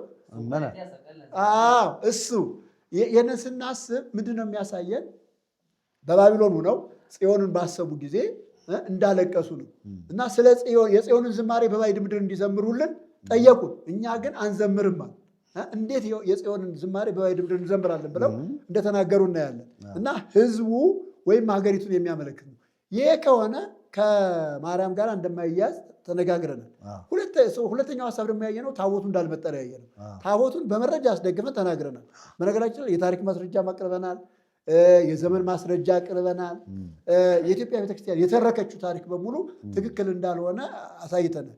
ሶስተኛ ደግሞ አሁን ቅርብ ጊዜ ቅድም መርጌታ መላክ በተለይ ናቤኪ ኩልን የሚለውን ወይም ናቤኪ ኩልን የሚለውን የሁሉን ውዳሴ ማርያም ጠቅሰው ባስረዱት ታቦቱ በማርያም ፍጻሜ እንዳገኘ ተቀምጧል። አያችሁ፣ በጣም ጥሩ ነገር ነው። ታቦቱ በማርያም ፍጻሜ እንዳገኘ ቃሉ ኢየሱስ ክርስቶስ እንደሆነና ቃሉ እንደተወለደ ተናግረዋል። ስለዚህ እንዴት ነው አንደኛ ትምህርታቸው እርስ በርሱ እየተጋጨ ነው። እንደገና ደግሞ እንዴት ነው ይህንን የሚያስከብሩት? ህዝቡን በዚህ መንገድ የሚያታልሉት ለምንድን ነው? ህዝቡ እንዲረዳ የሚፈልገው ነገር አለ። ውሸት የሆነ ትምህርት አለ። የተሳሳተ ትምህርት አለ። ይሄ ትምህርት ይሄ ሀሳብ ይሄ ትምህርት የተፈጠረው በ13ኛው ክፍለ ዘመን ነው። ይሄ የፖለቲካ ሀሳብ ነው። የፖለቲካ ሀሳብ ነው። ለምሳሌ የሸዋ ነገስታት ንግስናን ከላስታ ወደ ሸዋ ለማምጣት ሲፈልጉ የላስታን ሰዎች ለማታለል የተጠቀሙበት መንገድ ነው። እንደተጠቀሙበት መንገድ ነው። የላስታ ነገስታት ታሪካቸውን ስናጠና በአብዛኛው የሰሩትንም ስራ ስናይ ክርስቲያኖች ነበሩ እና እነዚህ እና አቡነ ተክለ ሃይማኖት መነኮሳት የሆኑ ሰዎች ሄደው ሲነግሯቸው እውነት መስሏቸው ንግስናውን ሰጥተዋል እና ንግስና ከነሱ ጋር እንዲቀጥል የፈጠሩት ስህተት ነው። ስለዚህ ህዝባችን ምን እየሆነ ነው ካላችሁኝ፣ በውሸት ትምህርት እየተታለለ ነው ያለው። በውሸት ትምህርት እየተታለለ ነው ያለው። እንደ እግዚአብሔር ቃል ባልሆነ እውነት በሌለው ፖለቲከኞች በፈጠሩት ሐሰተኛ የሃይማኖት አባቶች በፈጠሩት የስተት ትምህርት ህዝባችን እየተታለለ ነው ያለው። የሚያደርጉትን አሁን የሚያደርጉትን ቃለ እግዚአብሔርን ስንመዝነው ቃለ እግዚአብሔሩ ስለሌላ ነው የሚያወራ። እነሱ የሚያስከብሩት የማርያም ባል አይደለም። ታቦቷ መታለች ብለው ያው ቄስ ቅድም እንደነገሩን መጽሐፍ ጠቅልላ ወጥተው ነው የሚያሰግዱ። መጽሐፍ ጠቅልላ ወጥተው በነገራችን ላይ ይህንንም አይቻለሁ፣ እኔም አይቻለሁ በልጅነቴ ማለት። እንዲያውም አባቴን ጠይቄው ምን አለ ይመስላችሁ? እንደዚህ አይጠየቅም ማለት ቄሶች ወንጌሉ ጠፋቸውና ወንጌሉ ሲፈልጉ ሲያጡት የገጠር ታቦት በመሶብ ወርቅ ነው የሚሸከሙት እና መሶብ ወርቅ ነው የሚመስለው እና መሶብ ወርቅ ውስጥ መጽሐፉን ከተው ነው የሚሸከሙ። ለካ እኔ አላውቅም እና እኮ ያው ጥራሩን በመሶብ ወርቅ መንገድ ተሰርቶ ነው እና እሱ ውስጥ ወንጌሉን ሲያጣው ዳዊቱን ከተተና ጠቅሎ አሸከሙ። ከዚያ እኔ ገረመኝ። ልጅ ነኝ ያኔ፣ በጣም ልጅ ነኝ። ያው የቄስ ልጅ ስለነበርኩኝ በቃ በየሄድኩበት ቦታ ሁሉ እጋበዛለሁ። የጥር ሚካኤል እና ጥያቄ ተፈጠረብኝ። ከዚያ ልክ እሱን ይዞ ሲወጣ ህዝቡ ሰገደ እና ህዝቡ እየሰገደ እያለ ሲል እንዴት መጽሐፉን ከቶ እንዴት ያሰግዳል የሚል ጥያቄ ተፈጠረብኝ። እንዴት ያሰግዳል? ከዚህ እሱን እያሰብኩ ፈዝዤ ነው የዋልኩት። ከዚህ አባቴን አገኘሁትኝና ከአባቴ ጋር ስንሄድ ጠየቅኩትኝ። እኔ ምን አልኩትኝ? አቤት አለኝ። ታቦት መጽሐፍ ነው እንዲህ አልኩትኝ። ምን ነው አለ። አይ ቄሶቹ ስማቸው ጠራውና አባገሌና አባገሌ ወንጌሉን ሲፈልጉ አጡት። ከዚያ ያንን ቄስ ዳዊት እዚያ ውስጥ ከተው አሸከሙ እና ታቦት መጽሐፍ ነው ወይ ስጠይቀው ዝበል እንደዛ ይባላል ማለት እና የሚያሰግዱት ራሱ መጽሐፍ ነው። መጽሐፍ ጠቅልለው ነው ባይዘው በደንብ ልብ ብለው ህዝቡ ማየት አለበት። ይኸውላችሁ መጽሐፍ መሆኑ ታያላችሁ። ጥፍጥፍ ነው አይደለም? ጥፍጥፍ ነው። ጉቻ ለቢሆንም የገጠር ቢሆን መሶብ ወርቅ ነው። እንደገና ደግሞ የከተማም ቢሆን ደግሞ መጽሐፍ ስለሆነ መጽሐፍ ነው። በቃ በደንብ ይለያል። ስለዚህ ታቦት የሚባል ነገር አይደለም። ያኛው የብሉይ ኪዳኑ ታቦት ሊኖራት ይቅርና እዚህ ኢትዮጵያ ውስጥ ያለውን ታቦት እንኳ አታወጣም። ምንድን ነው እያደረገች ያለችው ከተባለ እያደረገች ያለችው መጽሐፍ ጠቅላ ነው የምታሰግድ። ስለዚህ ህዝብ እያታለለች ነው፣ ትውልድ እያታለለች ነው። ቤተክርስቲያን በዚህ ጉዳይ ላይ ንስሐ ልትገባ ይገባል። እውነቴን ነው። ይሄ በደል ነው፣ ይሄ ኃጢአት ነው፣ ይሄ ክፋት ነው። ለምን ከተባለ እንዴት ሰው በውሸት የሆነ ለመጽሐፍ ሰውን ያሰግዳል? ህዝብ እንዴት ያሰግዳል? ያልሆነው ነው ብሎ እንዴት ህዝብ ያሰግዳል? ይሄ እኮ በጣም ትልቅ ክፋት፣ ትልቅ ስህተት እኮ ነው። አስቡት።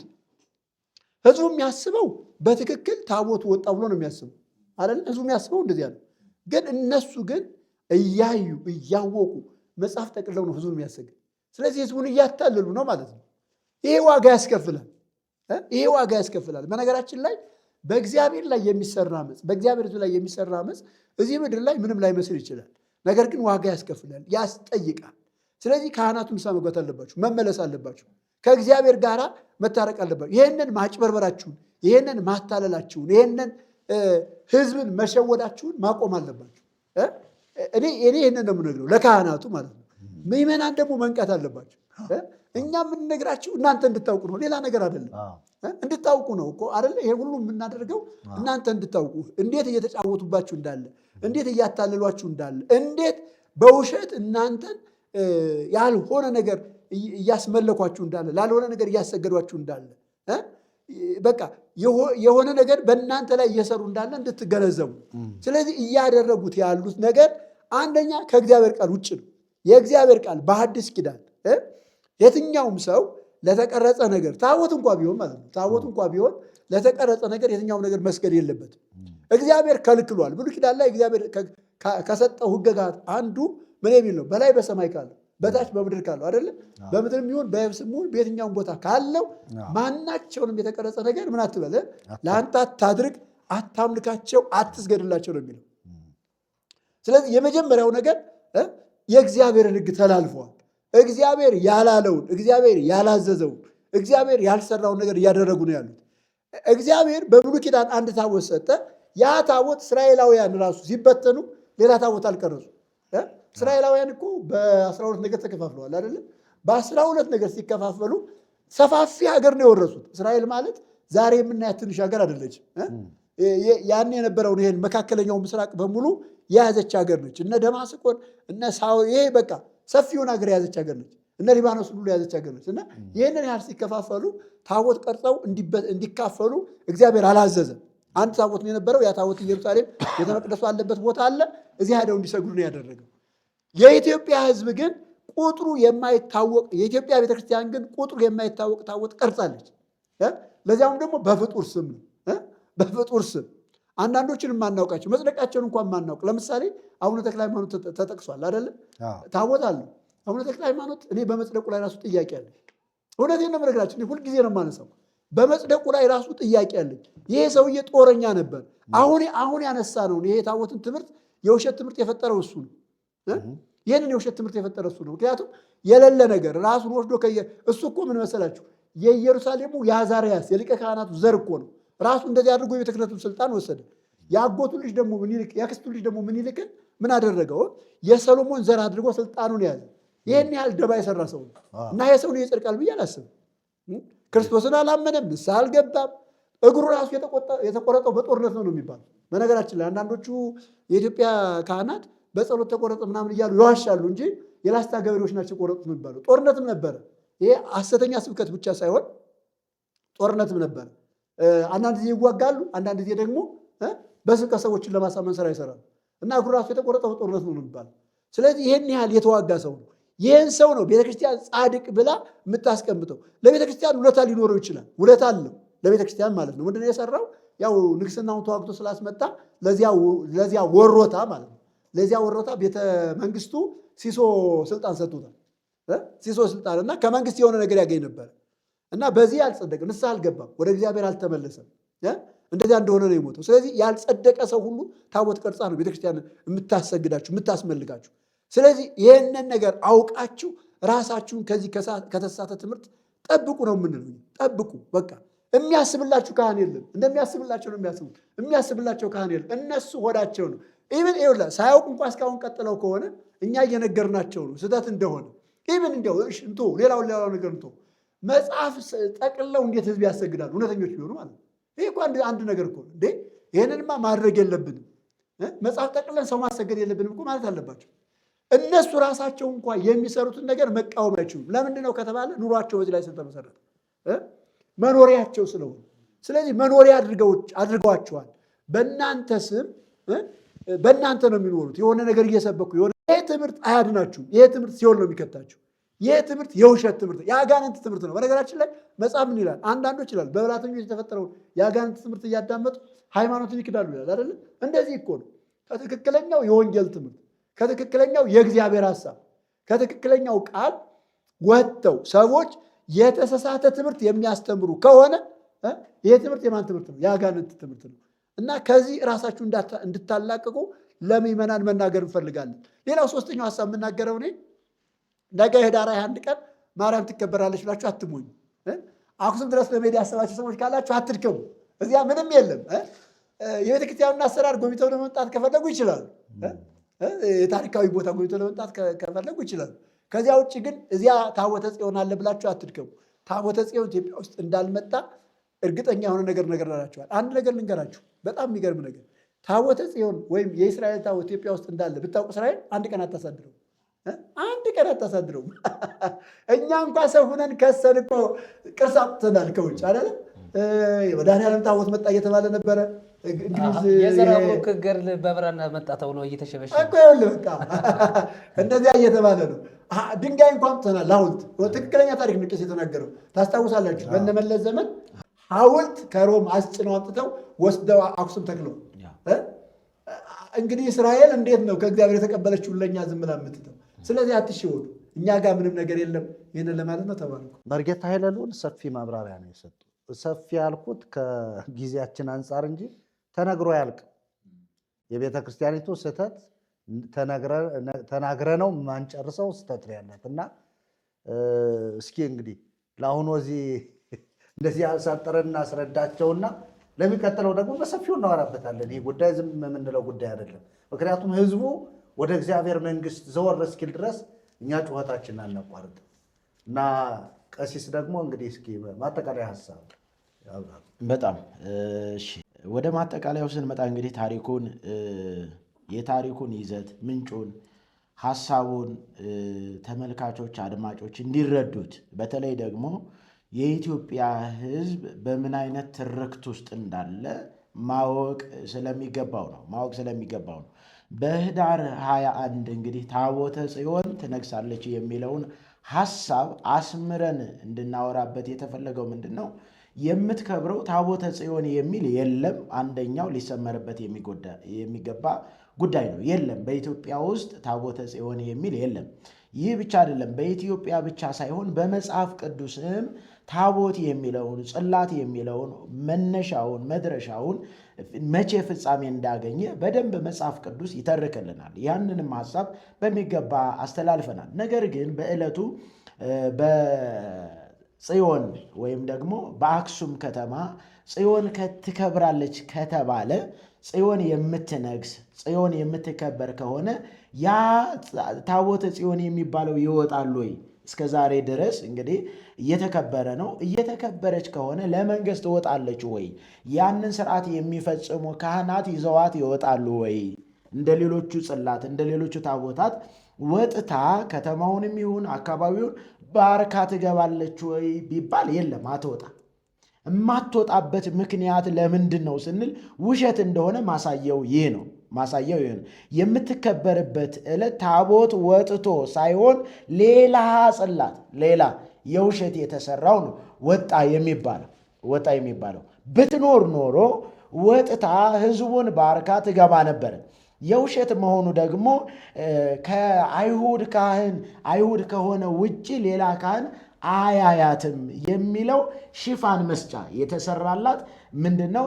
በቃ ከአይሁድ ውጭ ይህ ታቦት የተሰጠው ለአይሁዳውያን ነው ወይ ደግሞ ለእስራኤላውያን ነው። ስለዚህ ኢትዮጵያውያን ይህንን ስለማይመለከታቸው ያ ካህን ብቻ ነው የሚጠብቃት ተብሎ ታሪኩ ተነግሯል። ነገር ግን በዕለቱ የሚቀደሰው ቅዳሴ፣ የሚዜመው ዜማ ታሪኩን ባማከለ ነው ወይ እውን ታቦተ ጽዮንን ወይም ደግሞ ማርያምን የሚያከብር ነው ወይ? ማርያምን በተመለከተ ነው ወይ ስንል ቅድም እንዳነሳችሁት ዚቁም ድጓውም መልከ ማርያሙም የሚያነሳው ስለ ማርያምም ስለ ጽዮንም አይደለም፣ ሌላ ሐሳብ የያዘ ነው። ይህንን ይዘት እንግዲህ በዕለቱ የሚደርሰውን በድጓም በዚቅም በመጽሐፍ ቅዱስም ያለውን ማስተያየት አስፈላጊ ነው። በዚህ ዕለት እንግዲህ የሚቀደሰው ምንድን ነው? የሚቀደሰው ቅዳሴ ያለው ይቀደሳል። ሲቀደስ ምንድን ነው የሚባለው ነው? እንግዲህ በብህንሳ በሚባል ሀገር የነበረ የብህንሳ ኤጲስቆጶስ አባ ሕርያቆስ አምላክን ስለወለደች ስለ እመቤታችን ድንግል ማርያም በመንፈስ ቅዱስ የደረሰውን የቁርባን ምስጋና ይህ ነው ይላል። የቅዳሴው ቅዳሴ ማርያም የሚባለው ብህንሳ በሚባል ሀገር የኖር የነበረው ሕርያቆስ ይህ እንግዲህ የደረሰው ምንድን ነው ስንል ምንድን ነው የለወጠው ስንል ጎሳ ልቤ ቃለ ሰናይ ወአነያድ ቅዳሴ ያለ ማርያም። እንግዲህ እኔም እንደዚህ ይላል፣ ልቦናዬ በጎ ነገርን አወጣ እኔም የማርያምን ቅዳሴ እናገራለሁ ይላል። ይህንን ከየት ወሰደው ነው? ይህንን ከየት ወስዶ ይህን አለ ነው? በመዝሙር መጽሐፍ መዝሙር 44 በቅንፍ 45 ላይ ልቤ መልካምን ነገር አፈለቀ፣ እኔም ሥራዬን ለንጉሥ እነግራለሁ። አንደበቴ እንደ ፈጣር ጸሐፊ ብዕር ነው። ውበትህ ከሰው ልጆች ይልቅ ያምራል፣ ሞገስ በከናፍሮችህ ፈሰሰ። ስለዚህ እግዚአብሔር ለዘላለም ባረከ። ኃያል ሆይ በቁንጅናህና በውበትህ በሰይፍህ በወገብህ ታጠቅ። ስለ ቅንነት፣ ስለ የዋህነትህ፣ ስለ ጽድቅም አቅና፣ ተከናወን፣ ንገስም። ቀኝህም በክብር ይመራሃል። ኃያል ሆይ ፍላጻዎች የተሳሉ ናቸው፣ እነርሱም በንጉሥ ጠላቶች ልብ ውስጥ ይገባሉ፣ አሕዛብ በበታችህ ይወድቃሉ። አምላክ ሆይ ዙፋንህ ለዘላለም ነው ብሎ ዳዊት ለእግዚአብሔር የተቀኘውን ለማርያም በመቀየር ወይም ደግሞ ያንን ገልብጦ በመናገር የደረሰው ድርሰት ነው። ይህም ራሱን የቻለ ስህተት ነው። እንግዲህ ቅድም ምን ተብሎ ነበረ? ስለ ማርያም በብሉይ ኪዳን የምትነገረው በብሉይ ኪዳን የምትወሳው ማርያም ናት ለሚለው ቅዳሴውም ይህንኑ ነው የሚለው። ቅዳሴውም ይህንኑ ነው የሚለው ምን እያለ ለምሳሌ በዚሁ በቅዳሴ መጽሐፍ ላይ በቅዳሴ ማርያም መጽሐፍ ላይ ወዮ ይህ ነገር እጹብ ድንቅ ነው፣ የቀደሙ አባቶች ከሞት ወደ ሕይወት የተሸጋገሩብሽ ድንግል ሆይ። እንዴ ከሞት ወደ ሕይወት እኮ የተሸጋገር ነው በጌታችን በኢየሱስ ክርስቶስ እንጂ በማርያም አይደለም። እንግዲህ ቅዳሴው የሚያወራው ይሄንን ነው። ከሞት ወደ ሕይወት የአዳም ዘር በሙሉ የተሸጋገረው በጌታችን በመድኃኒታችን በኢየሱስ ክርስቶስ ነው እንጂ በማርያም አይደለም። ወዮ ይህ ነገር እጹብ ድንቅ ነው ብሎ ቅዳሴው በቅዳሴ ማርያም ቁጥር 30 ላይ ይህንን ታገኛላችሁ። ተመልካቾቻችን አንብቡት። ወዮ ይህ ነገር እጹብ ድንቅ ነው፣ የቀደሙ አባቶች ከሞት ወደ ሕይወት የተሻገሩብሽ ድልድይ ሆይ፣ ከምድር እስከ ሰማይ የምትደርሺ መሰላል ሆይ፣ የፍጥረት ሁሉ መጀመሪያ በአንቺ ታደሰ ነው። እንግዲህ የፍጥረት በሰው ኃጢአት መውደቅ እንደገና ደግሞ መነሳቱ ወደ ተሐድሶ መምጣቱ በማን ነው ስንል በክርስቶስ ነው። ለዚህ ነው እንግዲህ እኛ የተሐድሶ አገልጋዮች ተሐድሶ የሆነው በክርስቶስ ነው። ማንም በክርስቶስ ቢሆን አዲስ ፍጥረት ነው። ሁሉን አዲስ ያደረገ ሞትን በሕይወት የለወጠ ሞትን ሽሮ ሕይወትን ያነገሰው ኢየሱስ ክርስቶስ እንጂ ማርያም አይደለችም፣ ወይም ጽዮን ማርያም አይደለችም። ለሰውም ለፍጥረትም መታደስን ያመጣ ተሐድሶን ያመጣ ጌታችን መድኃኒታችን ኢየሱስ ክርስቶስ ነው። ከገነት በተሰደደ ጊዜ የአዳም ተስፋው አንቺ ነሽ። ይሄ ውሸት ነው። ለአዳም ተስፋ የሰጠው እግዚአብሔር ነው።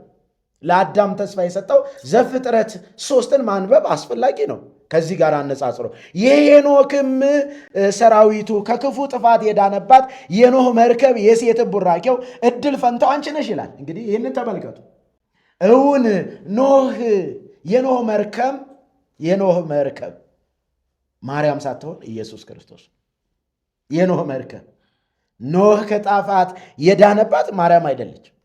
የእውነት የአብርሃም እንግድነት፣ የይስሐቅ ማዛ፣ የያዕቆብ መሰላል አንቺ ነሽ። የዮሴፍ የምታረጋጊው አንቺ ነሽ። የሙሴ ጽላት ጳጦስ የተባለች የሲና ዕፅ በካህን አሮን ልብስ የነበረች ጽላት፣ ዳግመኛም የበቀለች ያበበች ያፈራች በትር አንቺ ነሽ። የአሮን በትር ጸናጽል በዘሁልቁ ምዕራፍ 27 ቁጥር 17 1 ጀምሮ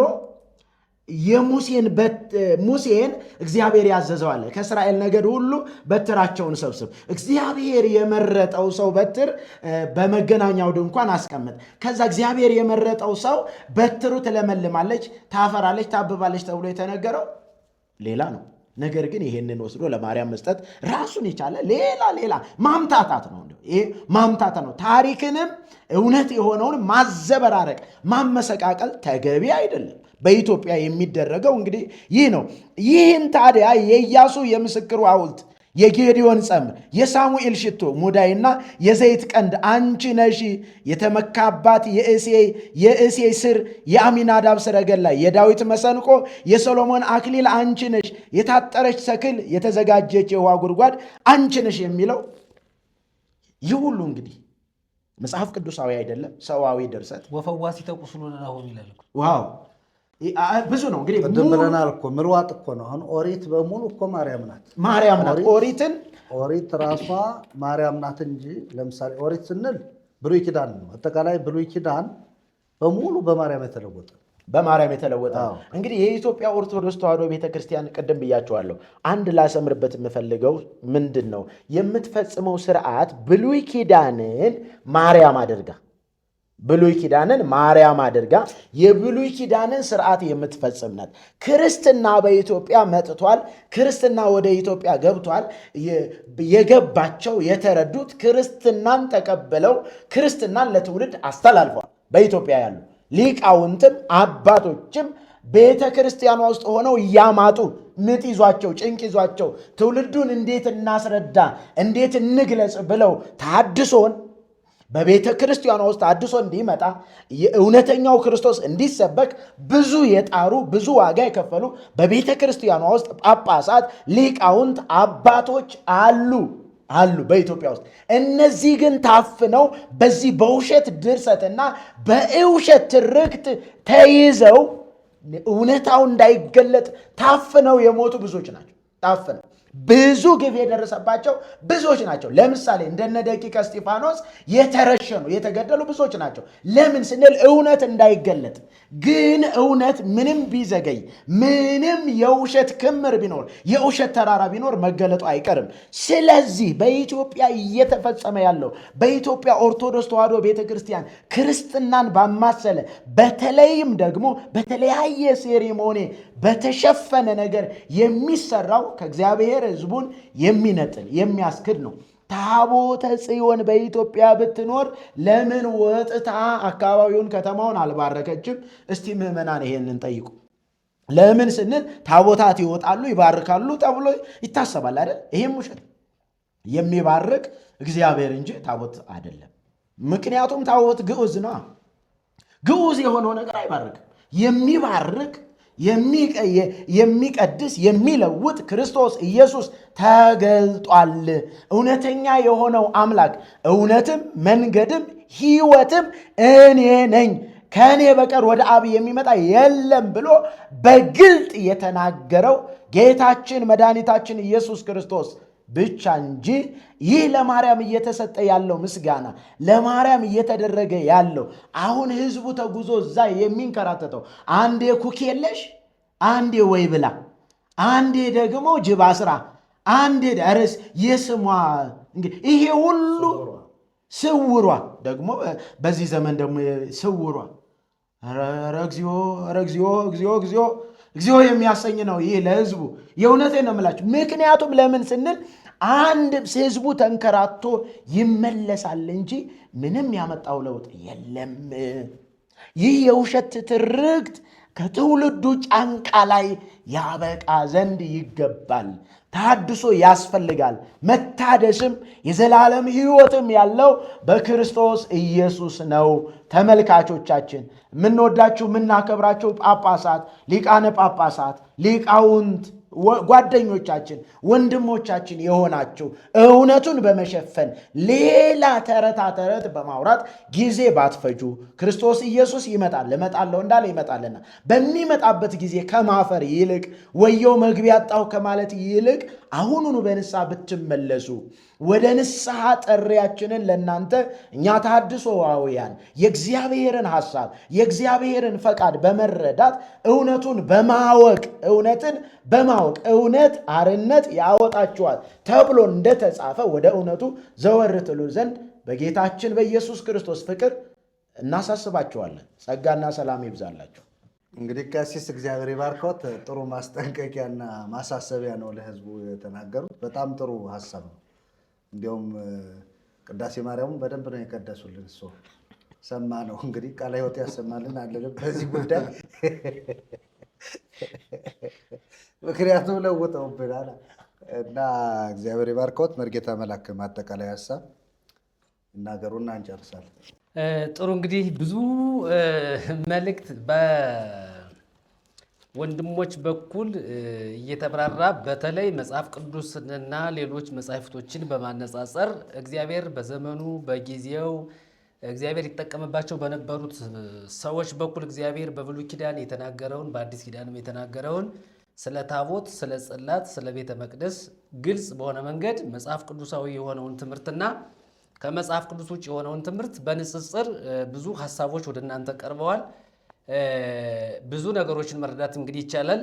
እንግዲህ ካየናቸው ትምህርቶች ጠቅለል አድርጌ ለመቋጨት ሐሳቤን በብሉይ ኪዳን የነበረው ታቦት አንድ ታቦት ነው።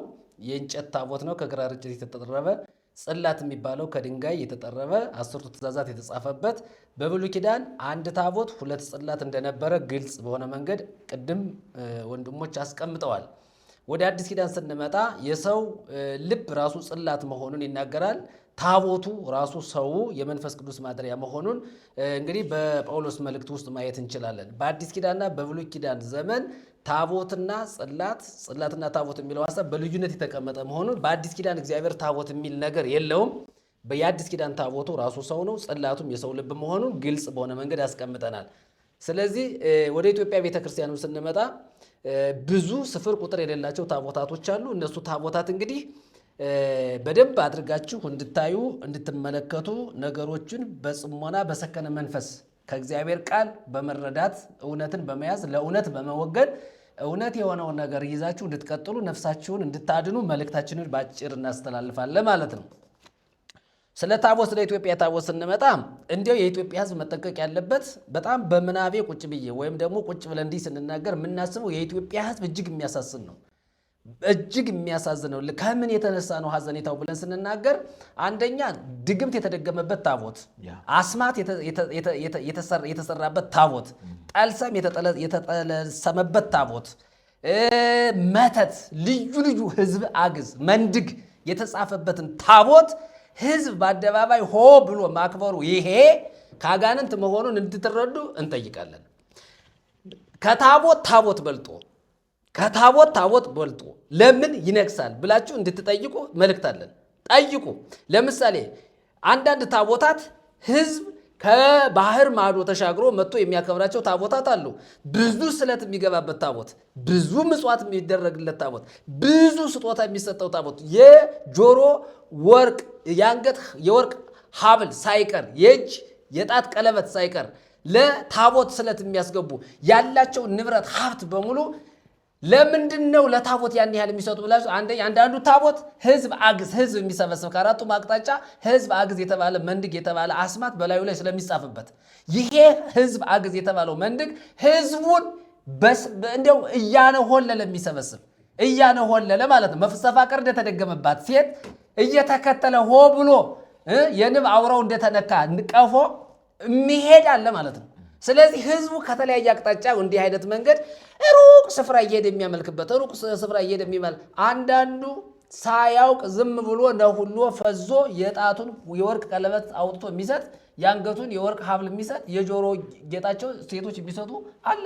ለምንድን ነው ከተባለ ድግምቱ ስለሚሰራ። በድግምት የተሰበሰበ ህዝብ በድግምት ሀብቱን ንብረቱን ጥሎ ይመጣል። ስለዚህ የኢትዮጵያ ህዝብ ስለተደገመበት ታቦት ይሁን እንጨት ይሁን ድንጋይ ይሁን ምን ይሁን አያውቅም፣ ብቻ ታቦት ነው ተብሎ ግምጃ ከላዩ ላይ ከተጣለበት ታቦት ነው ብሎ ሆ ብሎ ሲያከብር ይውላል። ይሄ ድግምትም ያለበት ሟርትም ያለበት መተትም ያለበት ህዝብ አግዝ የተባለ መንድግ የተባለ አስማት በላዩ ላይ ተጽፎበት ህዝብ የሚሰበስብ ህዝብ ገንዘብ እንዲሰጥ የሚደረግበት የቤተ ክህነቱም ሴራ እንዳለበት ህዝብ ሊያውቅ ይገባል። ስለዚህ ታቦት በኢትዮጵያ ቤተክርስቲያን የገንዘብ መሰብሰቢያ እንጂ የጽድቅ አይደለም፣ የሀብት ማፍሪያ እንጂ የመዳን መንገድ አይደለም፣ ራስን የማበልጸጊያ መንገድ እንጂ የዘላለም ሕይወት ማግኛ መንገድ አይደለም። ታቦትን አክብራችሁ መንግሥተ ሰማያት አትገቡም። ታቦትን አክብራችሁ ጽድቅ የለም። ታቦትን አክብራችሁ መዳን የለም። ታቦትን አክብራችሁ ከእግዚአብሔር አብ ጋር በክርስቶስ መታረቅ የለም። እንዲያውም ጥላቻ እየፈጠራችሁ ናቸው ያላችሁ። ስለዚህ የኢትዮጵያ ህዝብ ሆይ ስለዚህ ታቦታትን አታክብሩ፣ ተዉት። እግዚአብሔር ያልሰጣችሁን ያላሸከማችሁን ሸክም ተሸክማችሁ አትዙሩ። ካህናቱ ለወዳቸው ለመኖር የሚያደርጉት እኔ አንዳንድ ጊዜ በአለፉት ዘመናትም በኢትዮጵያ ነገስታት በቤተ መንግስት ውስጥ ራሱን የቻለ ታቦት አስተክለው ራሳቸው የሚሰግዱበት ራሳቸው የሚያስቀድሱበት እንደ ፈላጭ ቆራጭ የሆኑበት ቤተክርስቲያን ቤተ መቅደስ እንዳለ ግልጽ ነው። ስለዚህ ነገስታት ሲያልፉ ያ ቤተ መቅደስ አለ እስከ በሀገራችን በኢትዮጵያ ማለት ነው። ነገስታቱም የራሳቸውን ታቦት የሚወዱትን የሚፈልጉትን ታቦት አስቀርጸው አምጥተው በግቢያቸው በቤተ መንግስት ግቢ አስተክለው ሲያሰግዱ መኖራቸው ግልጽና ግልጽ ነው። ይሄ ታሪክ የሚያስታውቀው ጉዳይ ነው። ስለዚህ የኢትዮጵያ ህዝብ አረ ወደ ጽድቅ ነው። ይሄን ሁሉ አድርጋችሁ መዳን ካልቻላችሁ፣ ይሄን ሁሉ አድርጋችሁ ጽድቅ ማግኘት ካልቻላችሁ ታቦት ስፍር ቁጥር የሌለው ከ10 እስከ 20 እስከ 17 ታቦት በአንድ ድንኳን ያድራል። ይታያችሁ 44ቱን አክብራችሁ ይሄ ሁሉ ድነት ካላስመጣ ጽድቅ ከሌለው መዳን የማይገኝበት ከሆነ ለዘላለም ሕይወት ከእግዚአብሔር ጋር በክርስቶስ የሚያስታርቅ ከሆነ የክርስቶስን ደም የሚያክፋፋ ከሆነ የፈሰሰውን የክርስቶስን ደም እንደ ከንቱ የሚያስቆጥር ከሆነ የኢትዮጵያ ሕዝብ ካህናት በቤተ ክህነት ቀርጸው አለስልሰው አለዝበው አምጥተው ቤተ መቅደስ በነገስታት በባላባት በመኳንንት በቀኝ በግራዝማች በቀኛዝማች ምን ይባላል? ይሄ ቤተ ክህነቱ አለ እንደዚህ አይነት ስም በዚህ ተሰይሞ የመጣን ታቦት የምታመልኩ የኢትዮጵያ ሕዝቦች ሆይ አቁማችሁ ብቸኛውን ኢየሱስ ክርስቶስን አምናችሁ እንድትድኑ ይሄ ሁሉ ስርዓት መንግስተ ሰማያት ያስገባ። ሊቃውንቱም ድጓ ተምራችሁ አቋቋም ተምራችሁ ይሄው እዚሁ መጽሐፉ አለ። ይሄ አሁን እንግዲህ የምታዩት ይሄ መጽሐፈ ዚቅ ነው። እስኪ ያምጡት መምህር። ይሄ ራሱ አሁን ይሄንን ለመማር 5 ዓመት 6 ዓመት ባጭሩ እንኳን እንደው ተራ መምህር ሆኖ ለመውጣት ይሄንን ተምራችሁ አቋቋም ተምራችሁ ድጓ ተምራችሁ ይሄንን በመጮህ በማዜም ይሄንን በጸናጽል በከበሮ በወረብ በማህሌት በብዙ መንገድ ጮኻችሁ መንግስተ ሰማያት ካልገባችሁ ምን ይበጃችሁ? ይሄ ሁሉ መንግስተ ሰማያት ያስገባ። መንግስተ ሰማያት የሚያስገባው ታዲያ ምንድነው ከተባለ ይሄው ንጹህ የሆነው ያልተቀላቀለው እግዚአብሔር ብቻ የተናገረው እግዚአብሔር ብቻ ለሰው ይጠቅማል ይረባል ብሎ የተናገረው ይሄው መጽሐፍ ቅዱስ ነው። ይሄንን ብቻ በማወቅና በመረዳት ይሄንን በማወቅ በመማር ደግሞም በክርስቶስ ኢየሱስ በማመን የሚገኝ የዘላለም ሕይወት እንዳለ የዘላለምን ፍጻሜ የሚናገር መጽሐፍ ቅዱስ ብቻ ነው። ይሄ ጩኸት ነው። ይሄ ለእንጀራ ነው። ይሄ ለመባ መሰብሰቢያ ነው። ይሄ ለሁሉ ነገር አይበጅም። ለዘላለም ክብር ለእግዚአብሔር መንግስት የሚያበቃ ግን ሕያው የሆነ የእግዚአብሔር ቃል ነው። ስለዚህ የኢትዮጵያ ቤተክርስቲያን ሊቃውንት እባካችሁ በዜማ መንግስተ ሰማያት አትገቡም። ካህናቱ ቅዳሴ ቀድሳችሁ መንግስተ ሰማያት አትገቡም። ጳጳሳቱ በምንኩስና ጥቁር ልብስ በመልበስ መንግስተ ሰማያት አትገቡም። ዲያቆናትም በዲቁና ስራ ተጠምዳችሁ በማገልገል መንግስተ ሰማያት አትገቡም። ምእመናንም በማስቀደስ መባ፣ ዝክር፣ ስለት በማስገባት ለቤተ ክርስቲያን የሚገባውን ነገር በማድረጋችሁ ጽድቅ የለም። ጽድቅ በክርስቶስ ኢየሱስ በማመን ነው። ስለዚህ መጽሐፍ ቅዱስ ወደሚናገረው ሐሳብ ልምጣና አንድ ቃል ብቻ አንብቤ ሐሳቤን እቋጫለሁ። ስለዚህ ወደ ክርስቶስ ኢየሱስ እንድትመጡ ሐሳባችንን መልእክታችንን እንናገራለን እና የዚህ የዮሐንስ ወንጌል ላይ ስንመጣ የዮሐንስ ወንጌል ምዕራፍ 3 መጨረሻው ላይ ያለችዋን ክፍል ብቻ ነው ማለት ቁጥር 35 36 ላይ 35 ላይ አባት ልጁን ይወዳል፣ ሁሉንም በእጁ ሰጥቶታል። በልጁ የሚያምን የዘላለም ሕይወት አለው። በልጁ የማያምን ግን የእግዚአብሔር ቁጣ በእርሱ ላይ ይኖራል እንጂ ሕይወትን አያይም ነው የሚለው። ስለዚህ የእግዚአብሔርን ልጅ ኢየሱስ ክርስቶስን ገፍትራችሁ ጥላችሁ የዘላለምን ሕይወት አታገኙም። ስለዚህ በምንም ተአምር ከኢየሱስ ክርስቶስ ውጪ ድነትና ጽድቅ የዘላለም ሕይወት የለም። ስለዚህ ወደ መዳን ኑ ሊቃውንቱ፣ ኑ ካህናቱ፣ ኑ ዲያቆናቱ፣ ኑ ምእመናን፣ መዳን በክርስቶስ ኢየሱስ ነው ብለን መልእክታችንን እናስተላልፋለን። እናመሰግናለን። ሃሌሉያ። ክብር ለጌታ ለእግዚአብሔር ይሁን። እንግዲህ እያንዳንዱን መልእክት ተከታዮቻችንና አድማጮቻችን በደንብ ተረድተው ለብዙዎች ያደርሳሉ ብለን እናምናለን። እንግዲህ ዛሬ ያነሳነው የጽዮን ክብረ በዓልን በተመለከተ በህዳር 21 ቀን የሚከበረውን የማርያምን በዓል በተመለከተ ነው ያነሳነው። በዋናነት ግን ሁላችሁም እንዳብራራችሁት ታቦተ ጽዮን ወደ ኢትዮጵያ መጣለች። ስለዚህ ሰዎች ሁሉ ኢትዮጵያ ውስጥ ትግራይ ክልል አክሱም ጽዮን ትገኛለች። ከነስያሜዋ ጽዮን ነው፣ አክሱም ጽዮን እና ይቺ ደግሞ ያው ማርያም እንደሆነች ግልጥ ነው። ነገር ግን መጽሐፍ ቅዱስ ምን ይለናል የሚለውም ማየት አስፈላጊ ነው። የቀረን ነገር አንስቶ መፈትፈት ጥሩ አይደለም። እንደዚህ ይላል የዕብራውያን መጽሐፍ ምዕራፍ 9 ላይ ፊተኛይቱም ደግሞ የአገልግሎት ስርዓት እና የዚህ ዓለም የሆነው መቅደስ ነበራት። የመጀመሪያይቱ ድንኳን ተዘጋጅታ ነበርና በእርሷም ቅድስት በምትባለው ውስጥ መቅረዙና ጠረጴዛው የመሥዋዕቱም ህብስት ነበረባት። ከሁለተኛው መጋረጃ ወዲያ ቅድስተ ቅዱሳን የምትባለው ድንኳን ነበረች። በዚያም ውስጥ የወርቅ ማዕጠንት ነበረ። ሁለንተናዋም በወርቅ የተለበጠች የኪዳን ታቦት፣ በእርሷም ውስጥ መና ያለባት የወርቅ መሶብና የበቀለች የአሮን ብትር የኪዳኑም ጽላት ነበሩ። በላዩም ማስተስሪያውን የሚጋርዱ የክብር ኪሩቤል ነበሩ። ስለ እነዚህም ስለ እያንዳንዳቸው ልናገር አሁን አልችልም። ጸሐፊው በቃ አያስፈልገኝም። ምክንያቱም ቁም ነገር የለውም አሁን ስለዛ ማውራት። ለምን ወደ አዲሱ ሊያሸጋግራቸው ማለት ማውራት ያለብኝ አዲሱን ነው እንጂ የነበረውን አይደለም። አሁን የመጣውን የታየውን የተገለጠውን ዕብራውያን ጸሐፊ ሲጀምር ለአባቶቻችን በብዙ አይነትና በብዙ ጎዳና ተናግሮ ለእኛ ግን በዚህ ዘመን መጨረሻ ዓለማትን በፈጠረበት ሁሉን ወራሽ ባደረገው በልጁ ተናገረን ነው። አሁን ዋናው የዚህ የዕብራውያን ጸሐፊ የሚናገረው ነበረ ይልና ወደ አዲስ ኪዳን ያሸጋግረዋል። ይህንም መተረክ አልችልም ይላል። ጳውሎስም እንደዚህ አይነት ነገሮችን ተደጋጋሚ ሲናገር እናያለን። ስለዚህ እነዚህን ደግሞ የሚያገለግሉ ካህናት ነበሩ እያለ ነው የሚቀጥለው። አሁን አሉ ወይ? የሉ። ስለዚህ የኢትዮጵያ ኦርቶዶክስ ተዋሕዶ ቤተክርስቲያን ከየት አምጥታቸው ነው የሚለውን በደንብ አጽንኦት ሰጠን ምንናገረው ክርስትናን በይሁዲነት አስወርራለች። ንጹሑን ክርስትና በክለዋለች። ከምን አምጥታ? ከብሉይ ኪዳን ነበሩ የተባሉትን አምጥታ አማናዊ አድርጋ አስቀምጣ ሕዝብ እያሰገደ። እስኪ አስቡ፣ ታቦተ ሕግ እንኳ ባለበት እስራኤል ሄዶ አይሰግድም ነበር። ሄዶ አይሰግድም። እስራኤል ታቦቱ ከፊት ይሄዳል፣ ይከተል ነበር፣ አይሰግድም። አሁን ግን አክሱም ጽዮን ያለች ብሎ የኢትዮጵያ ሕዝብ ተነቅሎ ከጫፍ እስከ ጫፍ ይሄዳል። ወንድሜ፣ እህቴ፣ አባቴ፣ እናቴ እግዚአብሔር በቤታችሁ ነው፣ አማኑኤል ከእናንተ ጋር ነው፣ ለተቀበሉት ሁሉ ነው የሚለው፣ በስሙ ለሚያምኑ ይላል እንጂ ተራራ ሄደው ለሰገዱት አይደል። ስለዚህ ከቤታችሁ መጥቷል እግዚአብሔር የላከውን የእግዚአብሔርን ልጅ ኢየሱስን ተቀብላችሁ እመኑት፣ በእርሱ የዘላለምን ሕይወት ታገኛላችሁ የሚል መልእክት ማስተላለፍ ፈልጋለሁ። ስለዚህ ታቦተ ጽዮን ቅድም መምህራን እንዳብራሩ ታቦተ ጽዮን ወደ ኢትዮጵያ መጣለች የሚለው ታሪክ ትርክት ነው። የለም፣ አልመጣችም። እምትመጣ ታቦተ ጽዮን የምትባልም እዛም እስራኤል ዘንድም የለችም። ስለዚህ የሌለን ነገር አምጥታችሁ ከሕዝብ ላይ ከጫንቃው ባትጭኑበትና ብታራግፉለት ጥሩ ነው የጫናችሁትን ለማለት እፈልጋለሁ። በማርያም የተለወጠ የኦሪት ስርዓት የለም። ምንም የጸብር ዘጌዴዎን ምናምን እያለ የምትቀይረው ነገር የለም። በጣም ይገርማል። ቅድም ቀሲስ ከቅዳሴው ሲል ወብኪ ታደሰ ቀዳሜ ኩሉ ፍጥረት ይላል። ያ የመጀመሪያው ፍጥረት በአንቺ ታደሰ ይላል። አያችሁ፣ መጽሐፍ ደግሞ የሚናገር ማንም በክርስቶስ ቢሆን ነው አዲስ ፍጥረት የሚለው።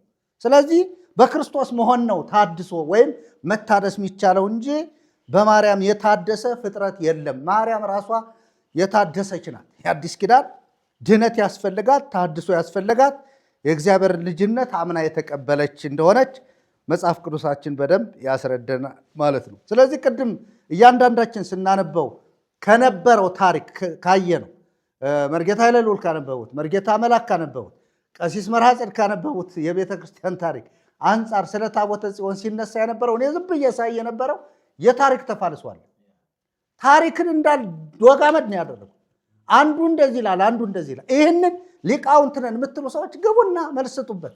ለነገሩ የውሸት መቋጫ የለውም። በጣም ትልቅ ትርክት እየተሰራበት ነው እና አሁን ጥሩ ነው። እነ ሊቀ ሊቃውንት ስሙር የያዙት ሀሳብ ጥሩ ነው፣ እደግፋችኋለሁ። በዚህ ሚዲያ እንደግፋችኋለን። ለምን ሰሞኑን ይሄ የጽዋ ማህበር ተብሎ በየማድጋ ተይዞ ይሄ ምንድነች ቶፋ ግምጃልሽ መሶበ ወርቅ ሽቲት ለብሳ ጠላ ብሎ ነው የተናገረው። ጠላውን ጠላ ሄዳችሁ ልክ ስጋው ደግሞ እንደተቀበላችሁ አፋችሁ ላይ እንድታረጋችላችሁ እያለ እንትን እያላችሁ ነበር። እየፈራ ነው የሚናገረው። ኧረ እባክህ ጨርሰው እያልኩ ነበር። ምክንያቱም ሁሉንም መናድ አለበት። ነገር ግን ሲናድ ደግሞ እሱን እንዳይንዱት ተጠንቅቆ ነው እንጂ ጥሩ ነገር እና እባካችሁን ወገኖቻችን፣ እኛ የምናገለግለው እግዚአብሔርን ነው። ምንም አይነት ነገር ቅድም መርጌታ መላክ አንድ ነገር ተናግረዋል። ይሄ ተሽጦ ወይም ተገዝቶ የመጣ እምነት የለም። እኛ ከሰማይ የወረደ ከድንግል ማርያም የተወለደ ሰው የሆነ ስለ ሰው ልጆች ኃጢአት ቀራንዮ ላይ የተሰቀለ ደሙን ስለኛ ኃጢአት ያፈሰሰ የቆሰለ የደቀቀ የተገረፈ የሞተ የተቀበረ ከሙታን መካከል ተለይቶ የተነሳ በክብር ያረገ ተመልሶ ዳግመኛ በሕያዋንና በሙታን ሊፈርድ የሚመጣ ጌታ ነው። እሱን አባቶቻችን አይሁድ ምልክትን ይሻሉ፣ የግሪክ ሰዎችም ደግሞ ጥበብን ይፈልጋል ተብሎ ተጻፈና እንዲህ ይላል። እኛ ግን የተሰቀለውን ክርስቶስን እንሰብካለን። እኛ የተሰቀለውን ክርስቶስን የምንሰብክ የክርስቶስ ኢየሱስ አገልጋዮችን። ስለዚህ የምንነግራችሁ ይሄ ቅዱስ ቃል የሚናገረውን የእግዚአብሔርን ቃል ነው። አንዳች ከራሳችን ተናግረን ከሆነ ሂዱ እየገባችሁ ጎግል እያደረጋችሁ እውነቱን ወቁ። ለእግዚአብሔር ለአምላካችን ክብር ይሁንልን። እንግዲህ ውድ ተመልካቾቻችን የዛሬውን ፕሮግራማችንን እንዲህ ባለ መልኩ እንቋጫለን። ነገር ግን ይህ ሐሳብ ይቀጥላል። እንዳያችሁት ታሪኩ በጣም ሰፊ ነው። በተለይ ታቦተ ጽዮን ወደ ኢትዮጵያ መጣለች የሚለው የታቦት አገልግሎት፣ የታቦት መባዛት፣ ልክ ዝም ብሎ በቃ በየቦታው የሚተከለው የኢትዮጵያን መሬት ወረራ ይሄ ከመሆኑ የተነሳ እግዚአብሔር ይሄ ጣዖት አምልኮ ከመብዛቱ የተነሳ የእግዚአብሔር ምሕረት ክንዱ እንዳይዘረጋ የምሕረት እጁ እንዳይመጣ ያደረገ የባዕድ አምልኮ። ለዚህም ብለው ሰዎች ሃይማኖታችን ተነካ ብለው ወደ ቀደመው ነገራችን እንመለስ፣ ወደዛ ጣዖትን ወደሚያስከብር ግዛት እንሄድ ብለው የሚያደርጉት አመፅ ሁሉ ከዚህ የተነሳ። ስለዚህ እኛ በእግዚአብሔር ቃል ይህንን ሁሉ እንቃወማለን። የእግዚአብሔር ቃል የተሳለ ሁለት አፍ ካለው ሰይፍ ይልቅ ይበልጣል። ስለዚህ ከሁሉ ይበልጣል ማለት ነው። ክብር ለእግዚአብሔር። ስለዚህ ዛሬ ፕሮግራማችንን የምንቋጨው ወደፊትም እንደምንቀጥልበት ሆኖ ነው። እግዚአብሔር እድሜ፣ ጤና፣ ዘመን ከሰጠን እንቀጥልበታለን። ሌላ ጊዜ በሌላ ርዕሰ ጉዳይ ወደ እናንተ እስክንመጣ ድረስ ይህንን ቪዲዮ ላይክ፣ ሼር፣ ሰብስክራይብ እያደረጋችሁ ይህን መልእክት ለብዙዎች እንድታደርሱና በብዙ ስርዓት ውስጥ ያሉ ሰዎች እንዲፈቱ እንድታደርጉ እያሳሰብን የዛሬውን ፕሮግራማችን እንጨርሳለን። እግዚአብሔር ይባርካችሁ። ጸጋ እግዚአብሔር ከሁላችሁ ጋር ይሁን። ወስብሐት ለእግዚአብሔር።